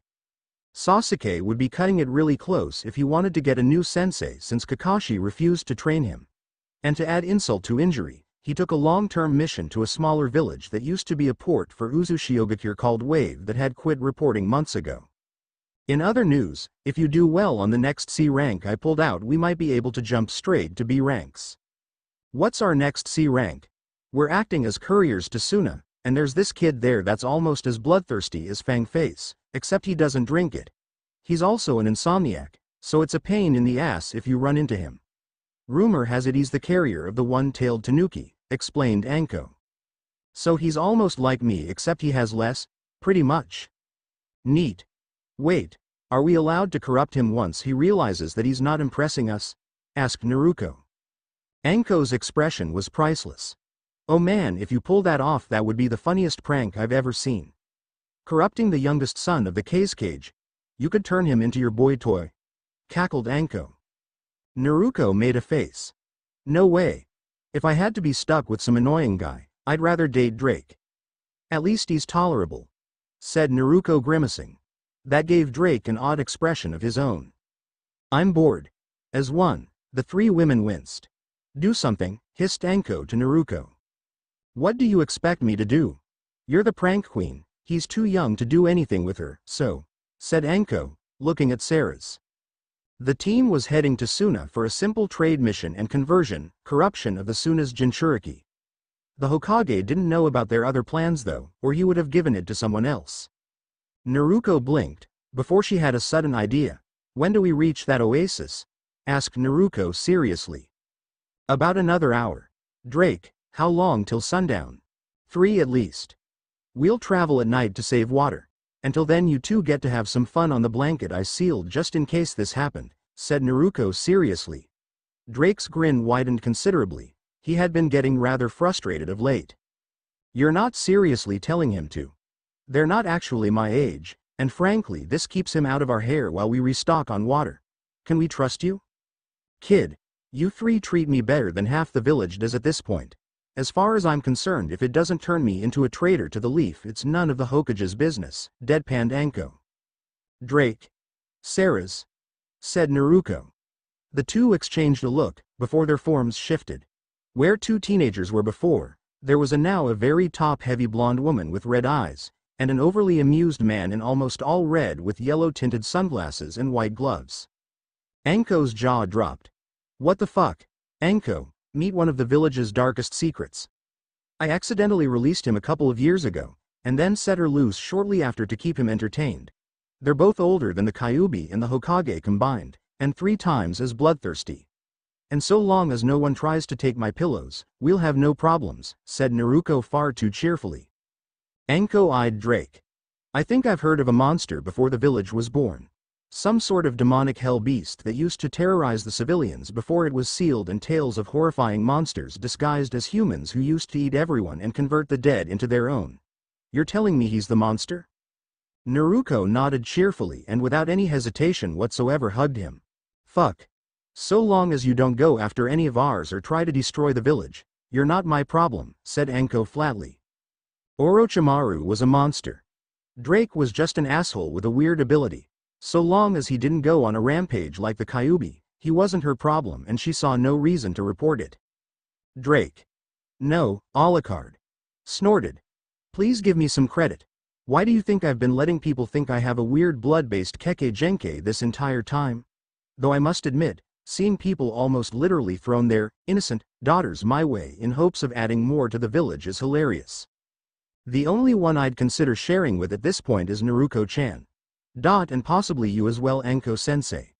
None of those vapid bimbos is worthy of even licking my feet, let alone being chosen by master, said Sarah's with a growl. Wait, what do you mean, sharing, with Naruto and mean? Demanded Anko. Sarah's hooked a thumb at an overly amused Alucard. Master is a centuries-old monster who's been married more times than any other male alive. He doesn't need to be a peeping Tom like that ass Jiraiya. He could have anyone he wanted if he felt like it. It just there are very few people worthy of his attentions. I was lucky. Anko eyed Alucard speculatively. Centuries old? Gotten laid more times than any man could possibly count? Alucard smirked. Care to find out? No biting her, Alucard. Odds are at some point she'll end up converted on her own and I don't want to deal with Anko-sensei turning into a ghoul, said Naruto. What are you going to be doing until the sun goes down?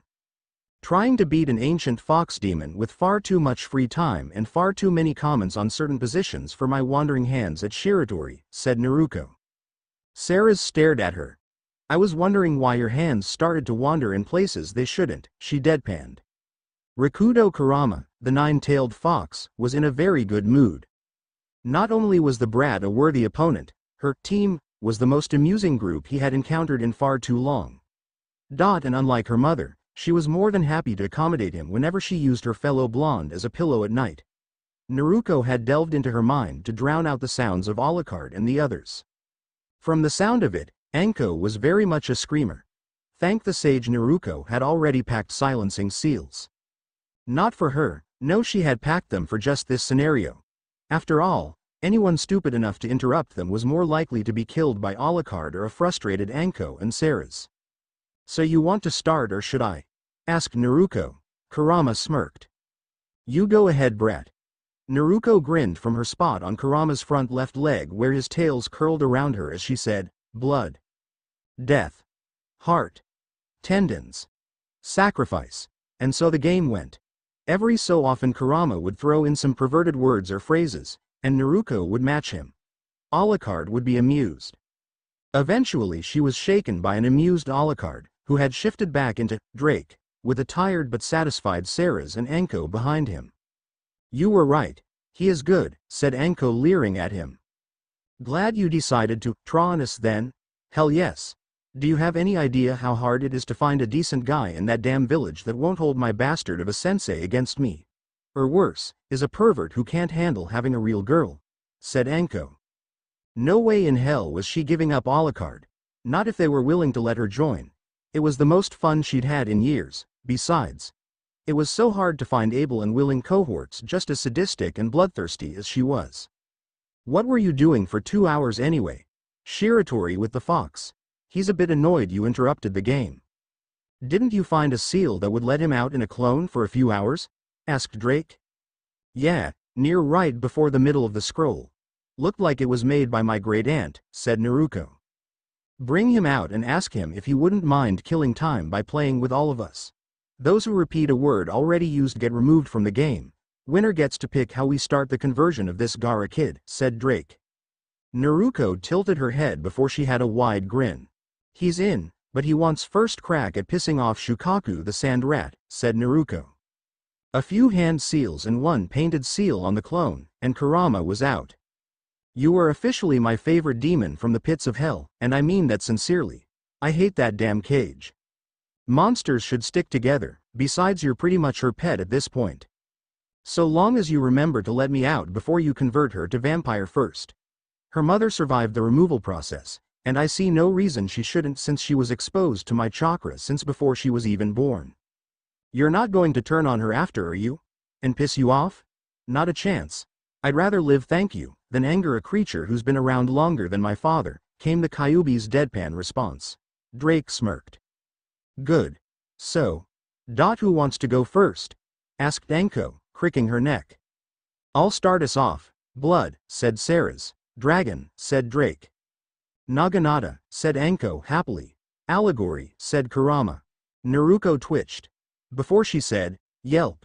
Paint, said Ceres, as they continued walking towards the sand village. Gaara thought it was going to be a boring night, with the possible assassination attempt to spice things up.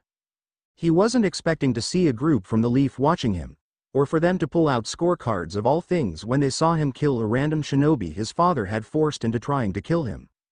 He twitched. Why'd I only rate a 5? He finally asked the group.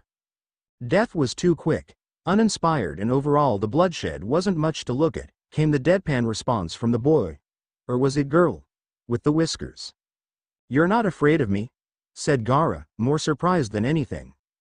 The blonde hooked a thumb at their long-haired teammate. He is the scariest motherfucker you'll ever meet in a dark alley, let alone in broad daylight when he's bored. Compared to him, you're an amateur. The boy grinned. It was a strange mixture of fear and comfort for Gaara. The redhead was silent before he asked, any suggestions? The next morning he gave Suna's T and I squad a heart attack when he showed up asking for pointers on how to be a more terrifying killer. as someone had apparently called him out on how boring his kills were and that he might as well do something before killing the idiots who pissed him off. And that was before they found out that same someone informed him that pranks were an excellent way to both kill time and get some training in.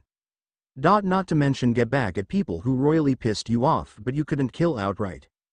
By the time Naruto and the others left Suna, the Cage didn't know whether to thank them for giving Gaara a better outlet for his bloodlust and giving him something that was almost as good as sleep but didn't let Shukaku out, or for giving him ideas on how to make the Cage's life hell without any chance of payback considering Gaara would come back soon after 10 times worse.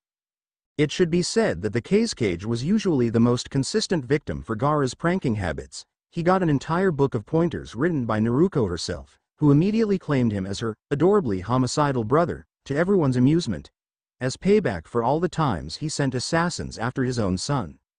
It took him weeks before he connected Gaara's new outlets and the sudden decrease in death by Sand to the Genin team who had come in to trade rare medical plants from Konoha. He still sent a note to the Hokage about it. Team Blood, care to explain why I just got a letter from the Cage thanking you for giving his son a more healthy career path but asking you not to give him any more pointers? Asked the Hokage. He had the feeling this was going to be good. You mean Gaara? He's like me only he had one tail. We saw him kill some idiot and he wanted to know what he could do to improve his kills, said Naruto innocently. What? I told them about the redhead brat in Suna and how he was called a demon, and they wanted to meet him. Some idiot tried to kill him and they gave him a score for his kill, and he asked what he could do to improve it when Naruto told him he wasn't scarier than Drake here, said Anko proudly. We told him to visit his village's T&I department to ask for tips, said Naruto helpfully. Apparently they wanted to scout him sooner, but they couldn't because the Cage wouldn't let them. Since he went to them he's been inducted into their department as a shadow operative. Was that before or after you gave him that book you wrote? Asked Ceres. Before. Besides, I wasn't the one evil enough to tell him how to find something that's almost exactly like sleep but isn't, said Naruto looking at Ceres pointedly. Ceres had once bought one of those dating sims out of curiosity after hearing about it from the other kunoichi in class. None of them could play the thing without falling asleep or having their brain melt within 20 minutes of playing it. It was that boring. For Gaara, however, it was the perfect way to sleep without sleeping. It let his mind sort out the information of the day without giving Shukaku any chance to take control, because he would fall asleep out of boredom too. Naruto's advice to him was to get really good at Shiratori. Apparently it was a game the sage used to play with the Biju when they were really little, along with riddles, and they enjoyed it even if they hated their hosts. Strangely, that only seemed to improve Gaara's relation with his mother. The Hokage could feel a headache coming on. At least nothing bad came out of that mess. After the relative success with Suna, and the fact they actually strengthened the ties between Suna by giving their unstable Jinchuriki an outlet they couldn't complain about, thus increasing the survivability of Junin and Shunin in the village by 90%. The Hokage was going to send Team Blood, as they were collectively called since nearly every single member was a bloodthirsty psychopath. It fit better than the name Team Anko did, to Kusagakure to see if they couldn't get some new poisons and improve their relationship. If nothing else he'd sick a bored Drake on Kumo. The mental scarring should be payment enough for the crap they pulled on the Hyuga clan. And despite being a mere genin, Drake had already acquired a reputation for being the most bloodthirsty and evil genin of the entire village. Basically a younger, male version of Anko with a bigger penchant for dogs instead of snakes. Unfortunately, despite the fact he genuinely liked dogs, the Inuzuka refused to let him purchase one. And they were the biggest supplier of dogs in the village. So we're heading to the village with the poisons? Said Naruto. After the success we had in Suna, he's hoping we could do the same for them. Well, that, and he's not about to leave a bored Drake in the village. Goodbye chores, cheered Anko. Can we learn explosive tags while we walk? Asked Naruto. Anko beamed at her. That's my favorite brat. Let's learn to blow things up. And this is our second lesson, Drake. A plausible reason it wasn't us. Ceres and Naruto snickered. Out of all of them, only Drake didn't seem to get the idea of plausible deniability. If he had done something, he was usually too smug to pass for innocent. Do I have to? He asked. You do if you want any nookie on this trip, said Anko, looking at Ceres. The more busty blonde grinned evilly, and suddenly Drake didn't look so confident. You wouldn't, he growled. Oh yes, I would.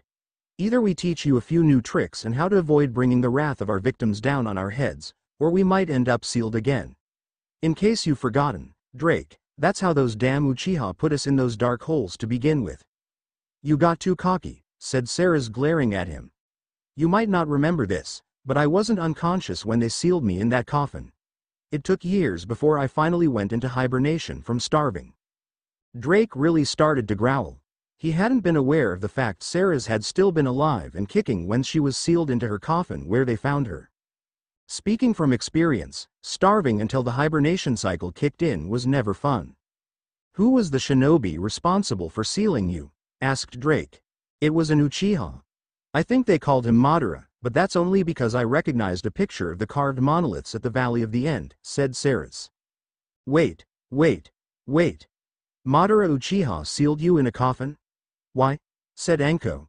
They were well outside of Konoha and off the beaten paths, so there wasn't anyone to hear them. Because someone got cocky and went on a rampage after one too many drinks and did something to piss them off, said Sarah's, glaring at her boyfriend. So it's Drake's fault you were sealed. What, did he get bored or something? Asked Naruto. Yes, and then he went and got drunk on 2 villages worth of alcohol, went on a bloody rampage that drew the local shinobi down on us, pissed off the 2 founders of Konoha, and then, to top it all off, fell asleep and was sealed before he had the decency to suffer from a damn hangover. And when they found out I was with him and had the same potential abilities, they sealed me up in my own coffin and locked me away. Can't you just forget it already? We're out now, aren't we? As one, all 3 females turned to stare at him with mixed incredulity and annoyance. We're women. We can hold a grudge forever and make you suffer for it until we think you've done enough groveling. And then we'll still hold it over your head, said Anko slowly, as if talking to an idiot. Drake winced. Karen Uzumaki was bored. Fortunately, her best friend Integra was usually able to entertain her for several hours, if not days. Integra was an oddball in a shinobi village. She was a civilian, but she could fight better than most chunin. She refused again and again to be tied down by the shinobi system, despite several attempts to make her a genin. About the most shinobi training she got was sparring with Karen. However, recently Integra seemed to have perked up. She was almost excited for the past couple of days. What's got you all worked up? You're never this happy except when you volunteer for cleaning up at the hospital and you get your hands on some blood, said Karen. Someone very special is coming to the village soon. I can't wait. I'm so excited, said the raven-haired girl. Who could possibly be coming that would get you this happy? I'm sure you'll figure it out quickly enough when they get here. In the meantime, pranks. Meh, why not? I'm bored anyway and I really don't want to go with that creepy pale guy who keeps showing up. I swear that creep is leering at me, shuddered Karen. Karen might have fallen for it. If they had let her bring Integra with her. Finding out civilians weren't welcome to this sound place was all she needed to hear. Smarten up, brats.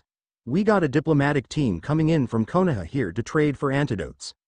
The last thing I want to deal with is you idiots making a bad impression on a major village, barked Karen's genin instructor.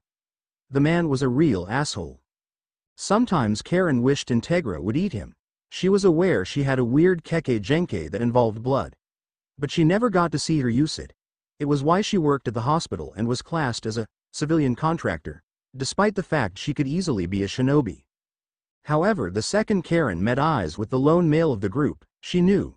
This was why Integra had been so excited. Her family had come to get her. Sarah's had been getting this weird feeling of impending doom, or chaos. With Drake as her mate, it was generally the same feeling. There was a knock at the door, and the second Naruto opened it, there was a blur of black and white as something tackled Drake to the floor. Naruto stared for 5 seconds before she laughed her ass off.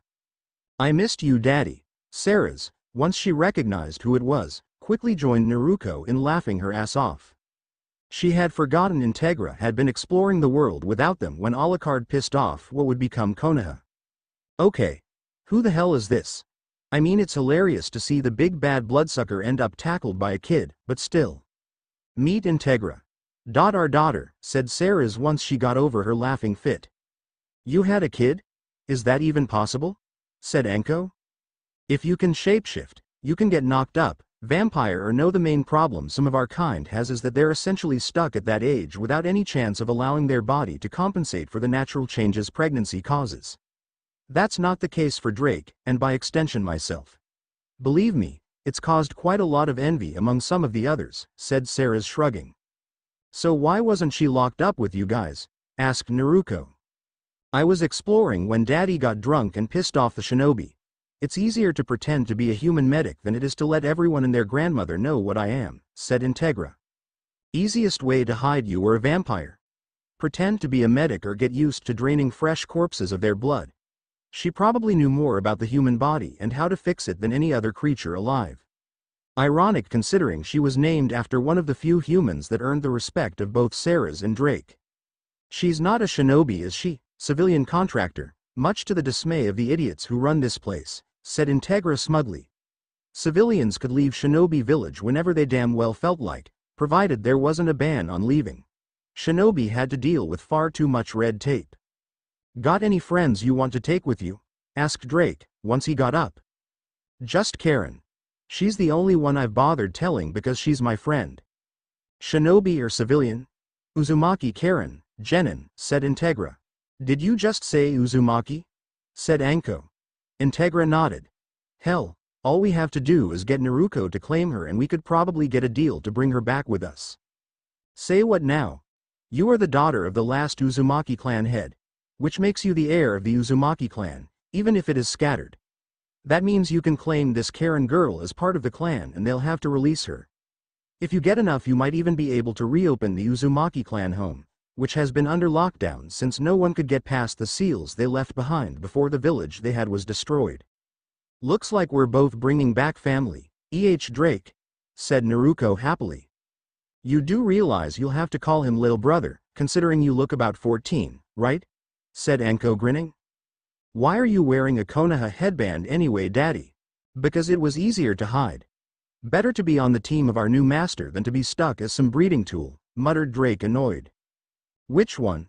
The blonde fox or the crazy snake? Asked Integra. Fox, said Sarah's. Does this mean I get new pillows to sleep on? Asked Naruto. Sarah's grinned evilly at her daughter. Why yes it does. And possibly an extra set if this Karen is female. Mama, what are you talking about? Naruto here likes to sleep on my chest and turn them into pillows. I swear she's either a lesbian or bi, and what's with all the freaking drool anyway? Most of my dreams involve ramen in some shape or form, said Naruto helpfully. Sarah's glared at her, before giving her one hell of a noogie.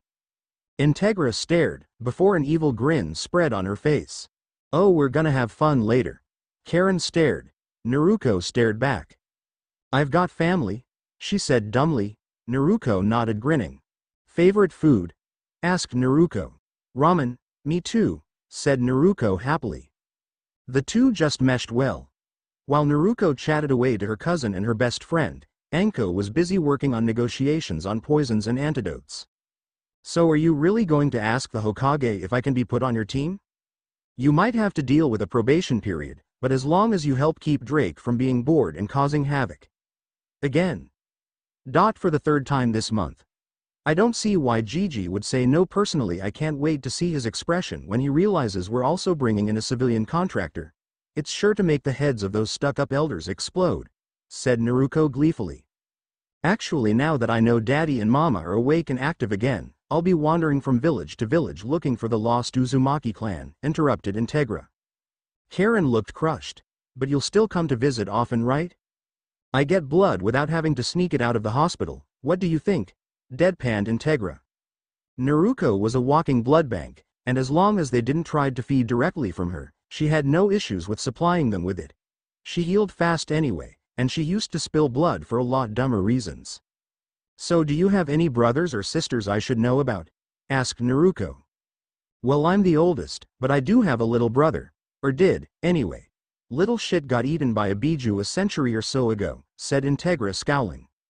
Naruto blinked. That sounded very familiar. This wouldn't have happened in Suna, would it? It was the desert village as I recall. I don't bother remembering names considering I move around so much. Symbols, yes. Names, no.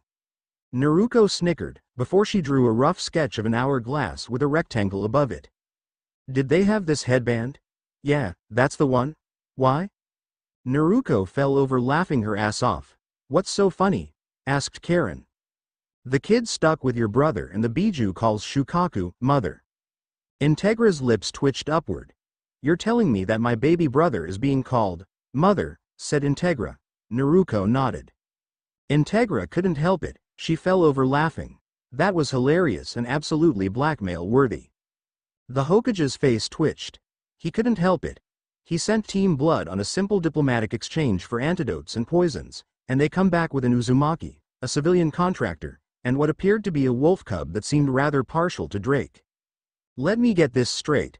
I send you on yet another simple trade mission and you come back with a cousin, an older sister.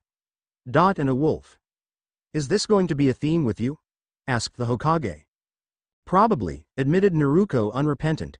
Integra was claiming Drake as her brother, and since the DNA would match that made her family. And Karen. She was like the glassed version of Kushina right down to the fiery temper. Enough said. They were glad to be rid of her and the headache that was Integra. The Hokage pinched the bridge of his nose. Iruka, make a note that they aren't allowed any more diplomatic missions unless they're willing to fill out all the paperwork they bring back, said the Hokage. Iruka nodded, wide-eyed in disbelief. Now since there's no way I can let you take her out of the village until the probationary period is over, you 5 are going to be doing guard duty. Anko grinned. And me? I'll authorize a special pass so you can get through the gates with any more Uzumaki you find faster, so long as they pass inspection by the hospital and Anko, deadpanned the Hokage, looking at Integra. He had limited authority over civilians, but he did have authority on the gates. Okay. Explain to me how the hell a rookie Genin team ended up with 2 months of guard duty. And yet are here playing strip poker? Said Katetsu. He and his partner Izumo generally ended up stuck as the ones at the East Gate. They were considered the face of Konoha for most civilians. Naruko snickered. Karen's from Kusa, but she's on probation. And Gigi isn't dumb enough to stick us with the village chores for fear of Drake going on a prank spree the likes the gods have never seen. So we got guard duty, freeing up the Chunin to take more important missions. And with shadow clones it means we have enough free time to work on Fuinjutsu or our poker skills, explained Naruko. And the wolf cub? Inuzuka won't sell any of theirs to Drake, and by extension neither will any of the shinobi-run stores. Only civilians will, and he wanted a nin dog. So on the way home he found a wolf cub that lost its mother and it adopted him. Kiba's still pissed that we found a nin hound so easily, said Naruko snickering. Damn. How the hell do you guys keep getting mixed in with that much weird luck? Asked Izumo a little envious. Without hesitation, every single person there barring Naruko and Karen who hadn't had much experience with her cousin, pointed right at the grinning blonde with blue eyes. Blame the fox, they said with weird unison. You guys are mean. Besides, he's still grumbling over the fact I'm not letting him play strip poker with us, said Naruko. She would swear that Kurama was as big a pervert as Drake. Except Drake didn't need to be a pervert like Jiraiya of the Sannin. He had his girl and he didn't need to go looking for more unless they passed Sarah's first. So. Any of you hear about the Uchiha brat? Asked Izumo, settling in. One of the few perks of guard duty was that you could share village gossip to kill time. Izumo and Katetsu were pleased that no one bothered to get dressed, particularly the women, seeing as how they were the ones playing while Drake read a book out of boredom. Don't tell me. The idiot from a clan of thieves finally got a teacher, said Naruko dryly. Nope. The Hokage read the little shit the riot act because his high and mighty attitude problem was keeping him from getting a teacher. And then threatened to expel him from the shinobi program early if he didn't learn that just because he was the last of his clan didn't automatically give him privileges the other clans didn't. Let me guess. The civilian council threw up a fit when they found out, said Naruko grinned evilly. Oh yeah. They threw a hell of a tantrum and the Hokage realized where most of that superiority crap came from. He's ordered the kid to undergo a long series of real therapy sessions from the Yamanaka clan since the doctors he went to before lied about the results. If he doesn't get his head out of his ass he'll be stuck as a breeder instead of a proper shinobi. Not exactly good since he's openly admitted his primary goal in life is to kill Itachi, his own brother, said Katetsu. When it came down to it, Most shinobi liked Naruto a hell of a lot better than they did the Uchiha brat. Naruto looked vengefully gleeful at the news. This wasn't Kurama's hatred of the Uchiha. No, this was payback for all the shit she went through, whether directly or indirectly, because of that asshole. Because of Sasuke, she had to deal with a bunch of damn fangirls who would gladly beat the shit out of her whenever she tried to one-up the great Uchiha. And then there was his condescending attitude, which had always pissed her off. He always called her a dumbass when the academy had been dumbed down for civilians. If it wasn't for Drake, she never would have learned the things she should have years ago. Damn instructors. And then there was the fact he was one of the louder assholes who generally called her out on the fact she had no freaking idea who her birth parents were. She did now, but that had always pissed her off whenever he brought it up. So no, she wasn't the least bit surprised he was considered the Rookie of the Year and yet couldn't find a single teacher willing to put up with his bullshit, yet she had found one so quickly after Drake mauled the one they were given. Served the thieving prick right to suffer through the fear of being drummed out of the shinobi sect because of his attitude problem. Tenryu says Danzo snatches him up before the deadline if he doesn't get a teacher before then, came Drake's drawl. What? Said the two Chunin, whipping around to face him. I have a lot of information on that annoying pest that would interest the Hokage. He just hasn't asked for it yet, and an Uchiha is too valuable to someone like Danzo to just let him waste away as a breeding tool. The homeless and down on their luck shinobi were not unobservant. They were a source of information one would kill for if they ever considered asking for it. Quite a few of them were aware of Danzo's root program, and the fact he had been stealing clan children for years. But since no one cared about them, they saw no reason to risk their own necks for people who wouldn't bother to risk their own to help them. Some even knew the location of the facilities, or even some of Orochimaru's abandoned labs. Labs Drake had long since raided. Anko made a note to tell the Hokage to interrogate Drake about Danzo, among others. If Drake wasn't older than dirt and much more experienced with the world than even the man before him, he might have flinched at how pissed the Hokage was. As it was, he was highly entertained at the chaos he had stirred up in his wake. Finally, some action. Drake, how certain are you about this? Demanded the Hokage. This wasn't the kindly grandfather Naruto mostly saw. This was the aged war general ready to do battle, highly pissed off but still very much calculating enough to make hard decisions. Occasionally there isn't any prisoners in the T&I division to keep the bloodlust down. So I go after people no one would miss. People who everyone else would ignore in general, that are down on their luck to begin with, just waiting for death's embrace.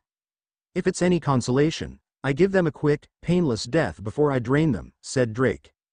It wasn't that he cared or felt any sympathy, and more along the lines of draining the already dead kept the number of ghouls he would have to deal with down. You couldn't turn if you were already dead. The Hokage breathed through his nose, trying to handle this new information. He knew the blood ability Drake had was dangerous if trained properly, but the idea he would actively target those already down on their luck was something he hadn't thought of. Have you ever gone after those who aren't already on the streets or prisoners scheduled to be disposed of? He asked finally. No, Naruto would never let me hear the end of it, never mind what Sarah's would do if she found out. Like I said, I'm selective of my targets. Left unspoken was the fact he would continue to do so, and would only attack more risky targets if provoked. Thankfully the Hokage still hadn't drawn the obvious connection of Drake to Alucard. For now the aging monkey would ignore it, if only because Drake openly admitted he at least killed them first. And because he gave the location of labs they had missed. And admitted to have raided them for anything he deemed interesting enough to keep. Lab notes, specimens, and general hospital tools were not on that list. Weapons, jutsu scrolls and the odd blood bag that miraculously hadn't gone sour thanks to stasis seals, however, went missing. Drake was still amazed that the closest thing they had to an automatic weapon was a freaking crossbow. Drake, are you absolutely certain of the information you gleaned from your victims? Danzo's been busy in the background. The only reason you haven't noticed is because the civilians have piled up so much meaningless paperwork that you've been drowning in it, and because he at least knows what the meaning of subtlety is. They never said anything because who would care about the words of the drunk and drugged up shinobi washouts, especially those that pass by them on the street every day and not once helped them in any way, shape or form, said Drake, before he let off an eerie laugh that made the Hokage and hidden ANBU's hair stand on end. I'm actually considered an angel of mercy to them. I at least give them one last chance to go out fighting before I kill them in a manner that's relatively painless. What? Said the Hokage, horrified. I tell them up front what I'm about to do to them and give them the choice of one last grand battle in the unused training grounds, or a quick kunai to the spinal cord that leads to the brain. Most generally chose the training ground, if only so they can remember what it was like to be shinobi one final time. It was generally those people who earned his respect enough to get a proper grave and their names carved into whatever stone he found lying around. The others he left for the village Anbu to clean up after. The Hokage let that slide. He knew there was something inherently wrong with Drake, but until the boy proved a danger to the village he would treat him like any other genin with a disturbing Kekkei Genkei. Where are the locations you know about, and what defenses do they have? Drake's smirk was enough to make a lesser man run for his life. Get me Yakushi Kabuto and I'll tell you everything you need to know about Root. One of the more prominent names that kept repeating itself in connection to Root was Yakushi Kabuto. A genin who had taken the Chunin exams 6 times to date, and never passed once. He always gave up somewhere in the 3rd task. Any real shinobi would have recognized it for what it was after the 3rd time. Someone gathering intel on genin. One of the prisoners he was allowed to eat was one who had come to Konoha trying to track down Kabuto specifically after catching him twice with different headbands, and then recognizing him in the Chunin exam of his village. It was going to be a long night. Kabuto didn't know why his team was being called in. The last thing he would remember was a sharp pain and he would wake up tied to a chair with enough chakra suppressors to take down a cage. He had little doubt that his team was stuck in similar situations. Then came in the one person who would terrify any double agent, the one called Drake. Drake's smile terrified him at a primal level. There was no humanity, only hunger and power. Someone has been a very naughty little spy, said Drake evilly. It took Kabuto a few moments to realize his blood had been drawn. He was so screwed. Now the Hokage is willing to be lenient. At this point he only cares about cleaning house with Danzo. Kabuto caught the hidden meaning behind Drake's words. He hadn't told the Hokage about Orochimaru yet. He might still live if he gave up all the information on Danzo.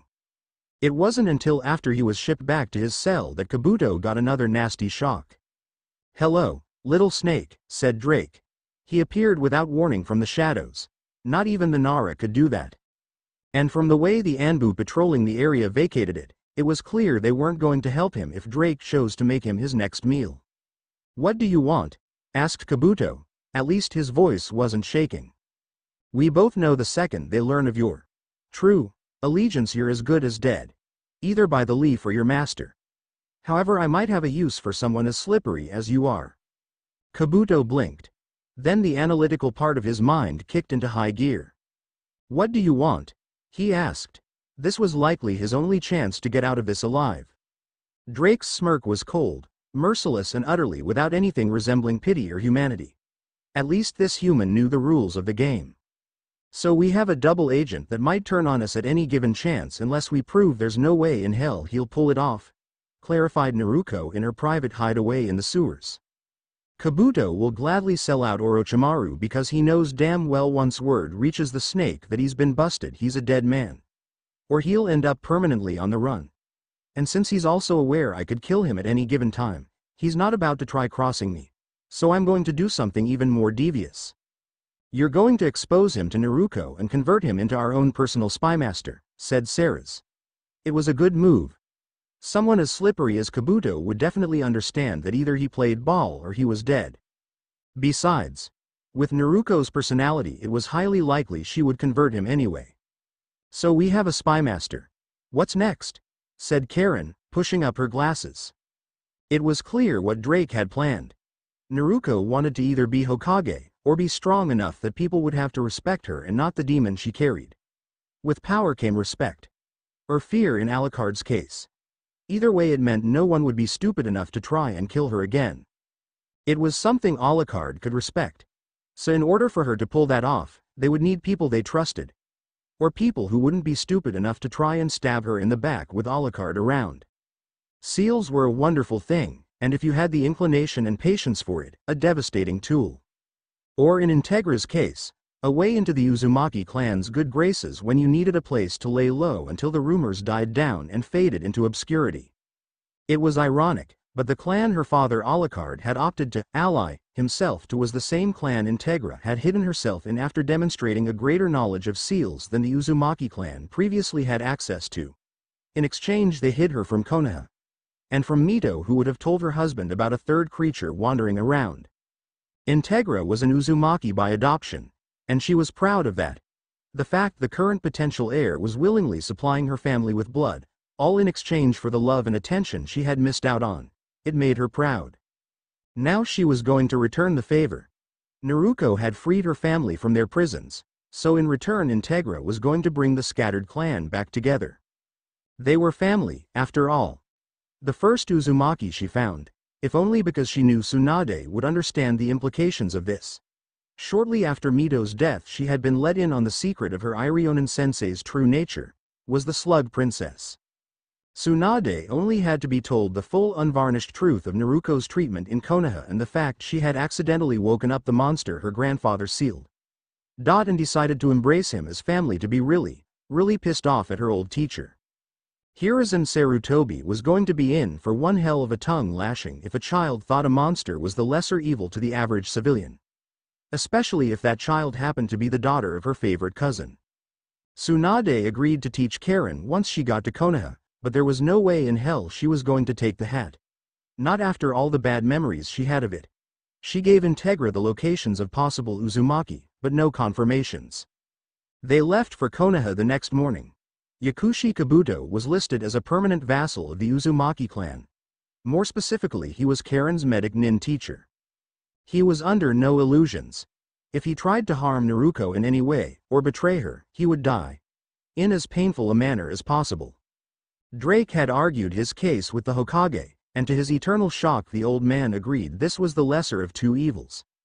Kabuto would never be openly allowed near sensitive information again, and his allegiance would always be suspect.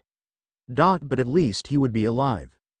And if he were alive and relatively free, that meant there was always a chance to escape. What Kabuto hadn't counted on was what happened to those with long-term exposure to someone with the highest amount of empathy in a shinobi. It should be impossible to be that adept at understanding the human psyche to the point where you could tell a traitor from a single conversation. Naruto thrived in making impossible things more along the lines of improbable. She narrowed in on things he didn't talk about like Drake to fresh blood, and she wove into the more humane parts left of his psyche after years of brainwashing and betrayal and forced them to the surface, no matter how hard he tried to keep them hidden. Just being around her brought back the few pleasant memories he had of his mother, and the worst part in his mind was that she didn't even seem to notice what she was doing. Though Drake sure as hell did. As if things weren't complicated enough, rumor had it Tsunade was returning to the village with her apprentice.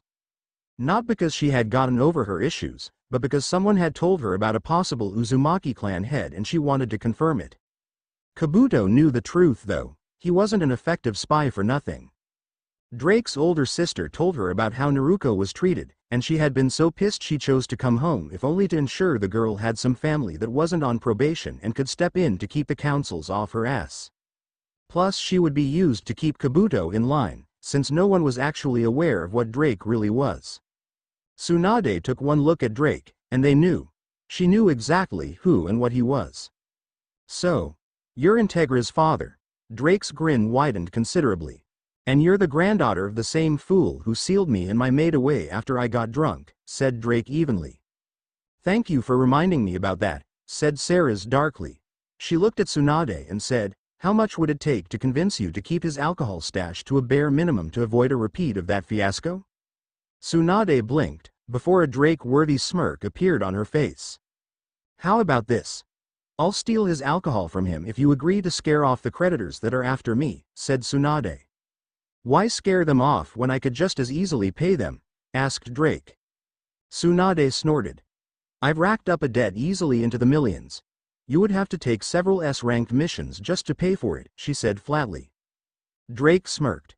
With a wave of his hand, several antique coins appeared, all made of either gold, silver or copper. I think I can handle it. Not like I have much use for this anyway, said Drake. The coins were worth more because of how rare they were than they were for the precious metals they were made from. Tsunade had a strange grin on her face. I'll smuggle out blood if you pay off the gambling debt I've made over the years. Or kill anyone who won't take a few extremely rare coins as payment. Deal. Finally, the Hokage was allowing them out of the village for one reason and one reason only. To get some new blood into the Konoha general populace. If they had Kekkei Genkai, the better. It had taken him many, many nights until finally one drunken morning he had an epiphany. If Team Blood was going to bring back headaches, then damn it he would use it to his advantage instead of getting taken by surprise for once.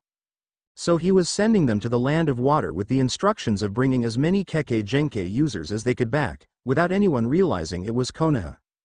In short, he was unleashing a bored Drake and Naruto on an unsuspecting Kiri.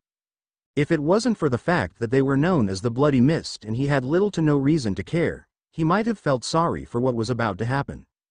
As it was, he was this close to unleashing the lot of them on Iwa. So what's the history on Kirigakure? Asked Drake out of boredom. Long story short, one of their cage went batshit nuts, declared Kekkei Genkai were evil, and sparked a bloody genocide, leading to several dead families. Even after replacing the guy, they're still called the Bloody Mist because they have hunts for those with bloodlines. Though rumor has it that they're about to replace the current Mizukage since the last one was killed recently, said Anko. Bloody Mist, you say? This might actually be fun, said Drake eagerly. Right before they were about to cross the borders of fire, Drake's wish for something entertaining was answered. Anko recognized the Zanbatu in a split second. Momochi Zabuza, the demon of the Bloody Mist. Fancy running into you here, said Anko with a leer. Zabuza took one look at Anko. And then at the train of genins following her and stared. Who the fuck was crazy enough to give you minions? He asked incredulous. He knew who Anko was. And upon closer inspection he paled. Even he had heard of the Bloody Dragon, Uzumaki Drake. He was just a rookie genin and he already had a listing in the bingo books as a B-rank threat. His bloodline was that dangerous. That being said, there was something even more dangerous right next to him, not that Zabuza, or Drake, knew that. Uzumaki Naruto had recently hit puberty, and was currently suffering the hell only females endured once a month. Unfortunately for everyone, the only person, in a manner of speaking, who was aware of this nightmare was currently wandering around Omegakure. Integra heard a rumor there was someone with Uzumaki blood who was leading the village hidden in the rain. So at the moment the only person with any inkling of what Naruto could unleash kept her mouth shut, if only to unleash that horrifying wrath on an unsuspecting Drake later for a quick laugh. There was a common saying since Lady Mito married the first Hokage, even before the sealing of the Kyuubi.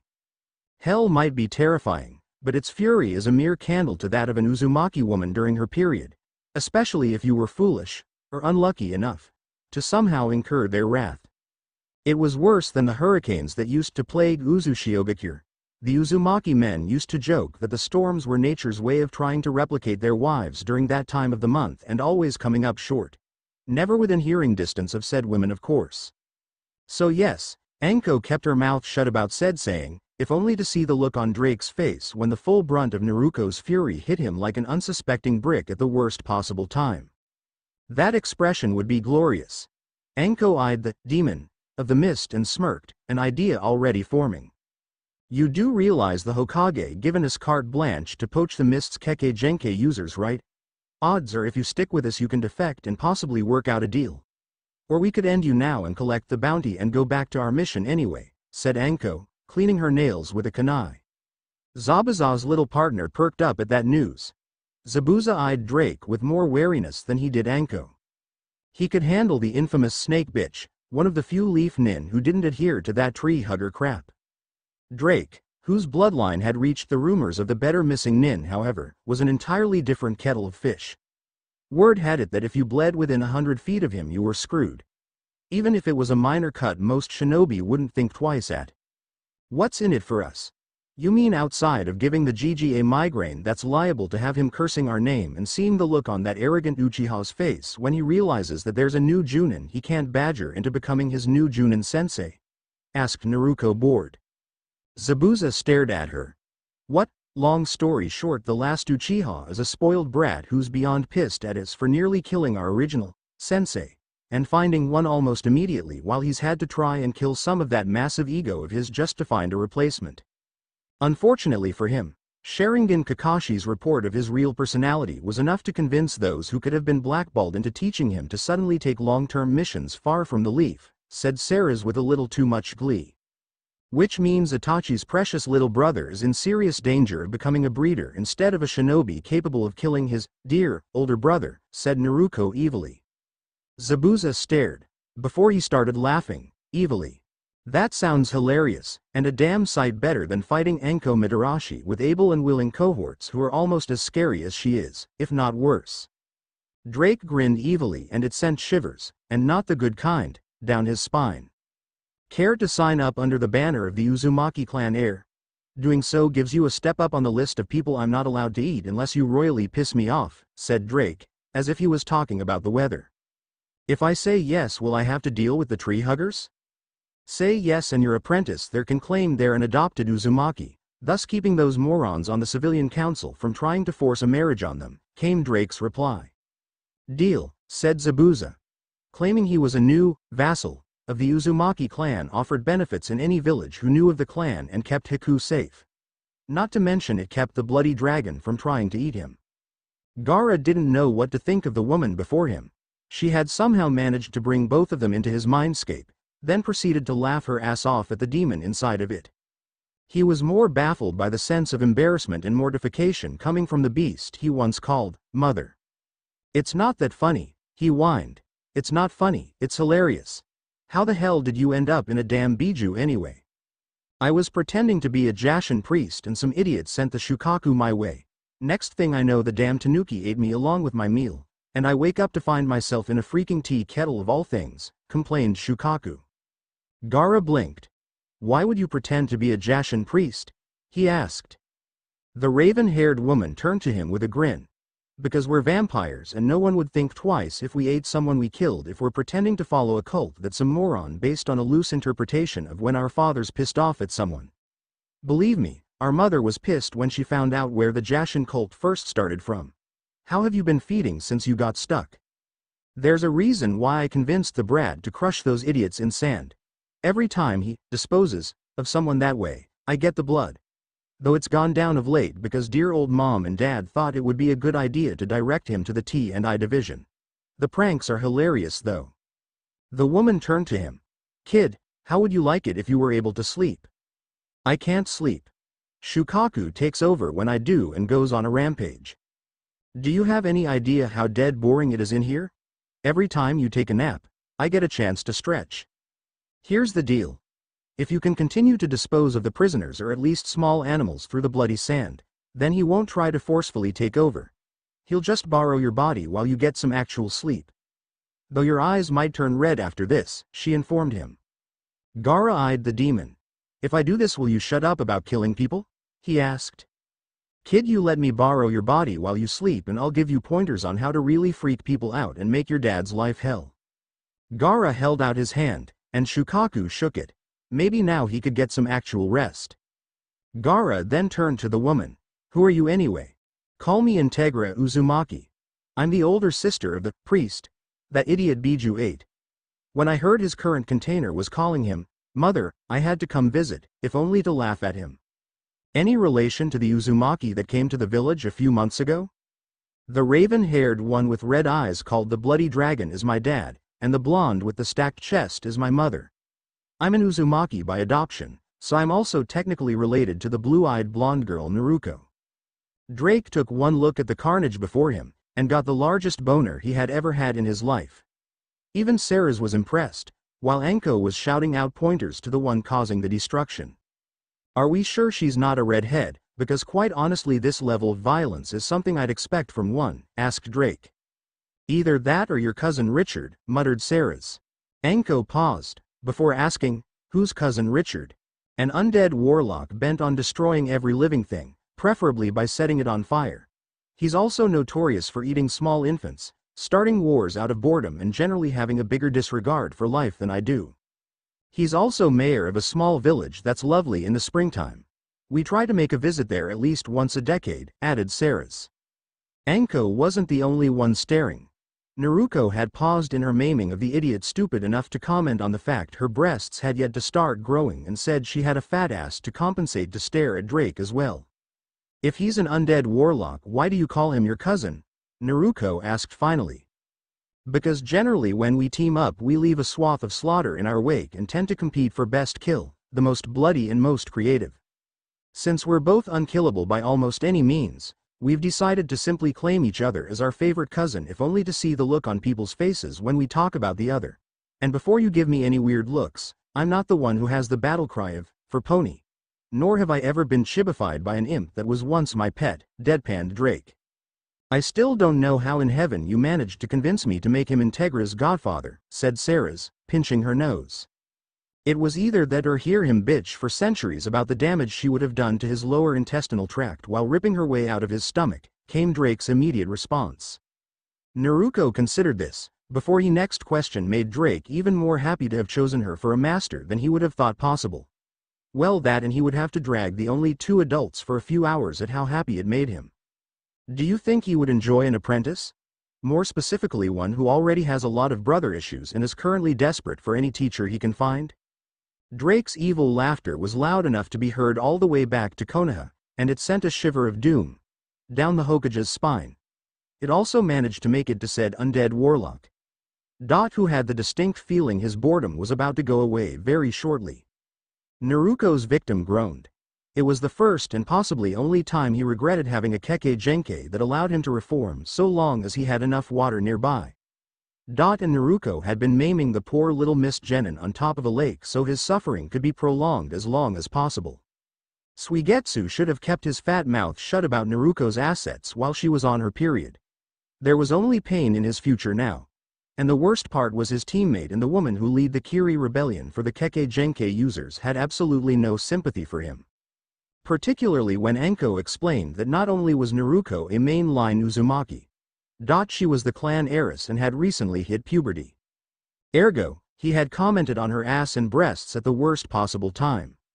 Anko had gleefully taken pictures of Drake's horrified expression once he realized the level of carnage his master was able, and far too willing, to unleash if someone were stupid enough to make such comments during that time of the month.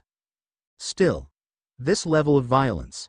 Talk about a turn on, said Drake, drooling. It was hard to believe Naruto was a natural blonde. The irony was that while she might have inherited her father's looks, she got almost all of her mother's personality, said Anko. Was her mother a redhead? Asked Drake intently. Anyone stupid to call her a tomato usually ended up a bloody pile on the floor, and they used to call her the bloody red habanero. You know what they say about Uzumaki women, especially mainline Uzumaki, right? Said Anko. What? Asked Ceres. That the maelstroms that used to plague Uzushiogakure had nothing compared to the wrath of a mainline Uzumaki woman on her period. Especially if you had done something to incur their wrath. Hell, not even that pervert Jiraiya was stupid enough to peep on Kushina while she was bathing during that time of the month. He would have been left a bloody smear on the ground while his pieces would have been scattered so far apart it would take forever to find them, said Anko. Drake nodded to himself. He then turned to Ceres. Would you be offended if I suggested we bring Naruto into our family as a second wife? Considering how well she fits into our group, not really, said Ceres. She was well aware Dracula had, at one point, had 3 wives at the same time. So long as she could get along with them or like them, she didn't mind bringing others in. Alucard really was too much for one woman to handle, and if she had a few sister wives they could help keep his bad habits in line. You do realize that most kitsune have 1,000-year lifespan at least, especially the more tails they have, right? Said Anko. Drake perked up. And that's not including how long Samhan you live, said Anko. The only reason she said anything was because it was well known most kitsune were perverts capable of shape-shifting. Let's not forget your other cousin, Zelrech, piped Ceres. Alucard found Zelrech, especially his grandson, hilarious. Though whenever he saw either Zelrech or his grandson Blackwing, they usually had a competition over most blood vessels popped through trolling, rather than kills. Mei looked at the bloody-handed Naruto and the overly amused Drake. then at the satisfied expressions on Anko and Saris's faces. So, the leaf is here to poach our Kekkei Genkai users. Well, we could be persuaded to help you get the hat, provided you make a treaty with us the moment it's official. And on an unrelated note, I'm sorry for almost permanently maiming that idiot who can turn into water, said Naruto offhandedly. You said your name is Uzumaki, right? Asked Mei. She's a mainline Uzumaki who just hit puberty, and the idiot made a comment about how her ass must make up for her small breast size, said Anko.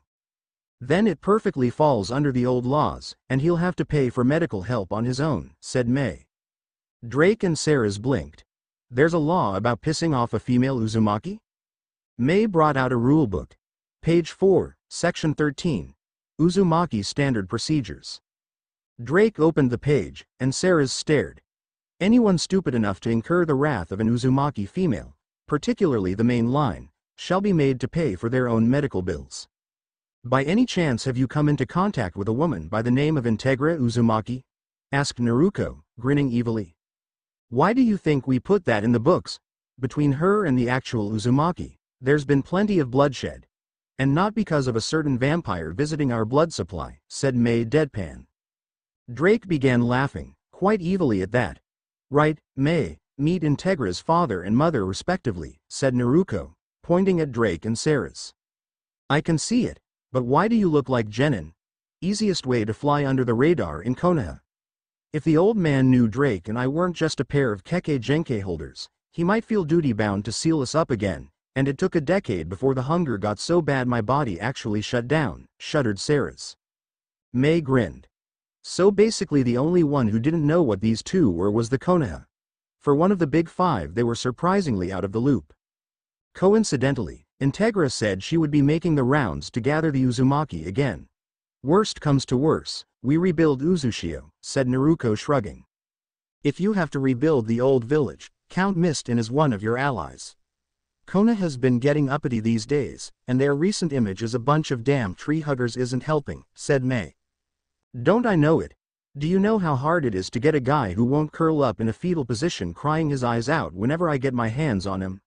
Bunch of damn pansies these days, I swear.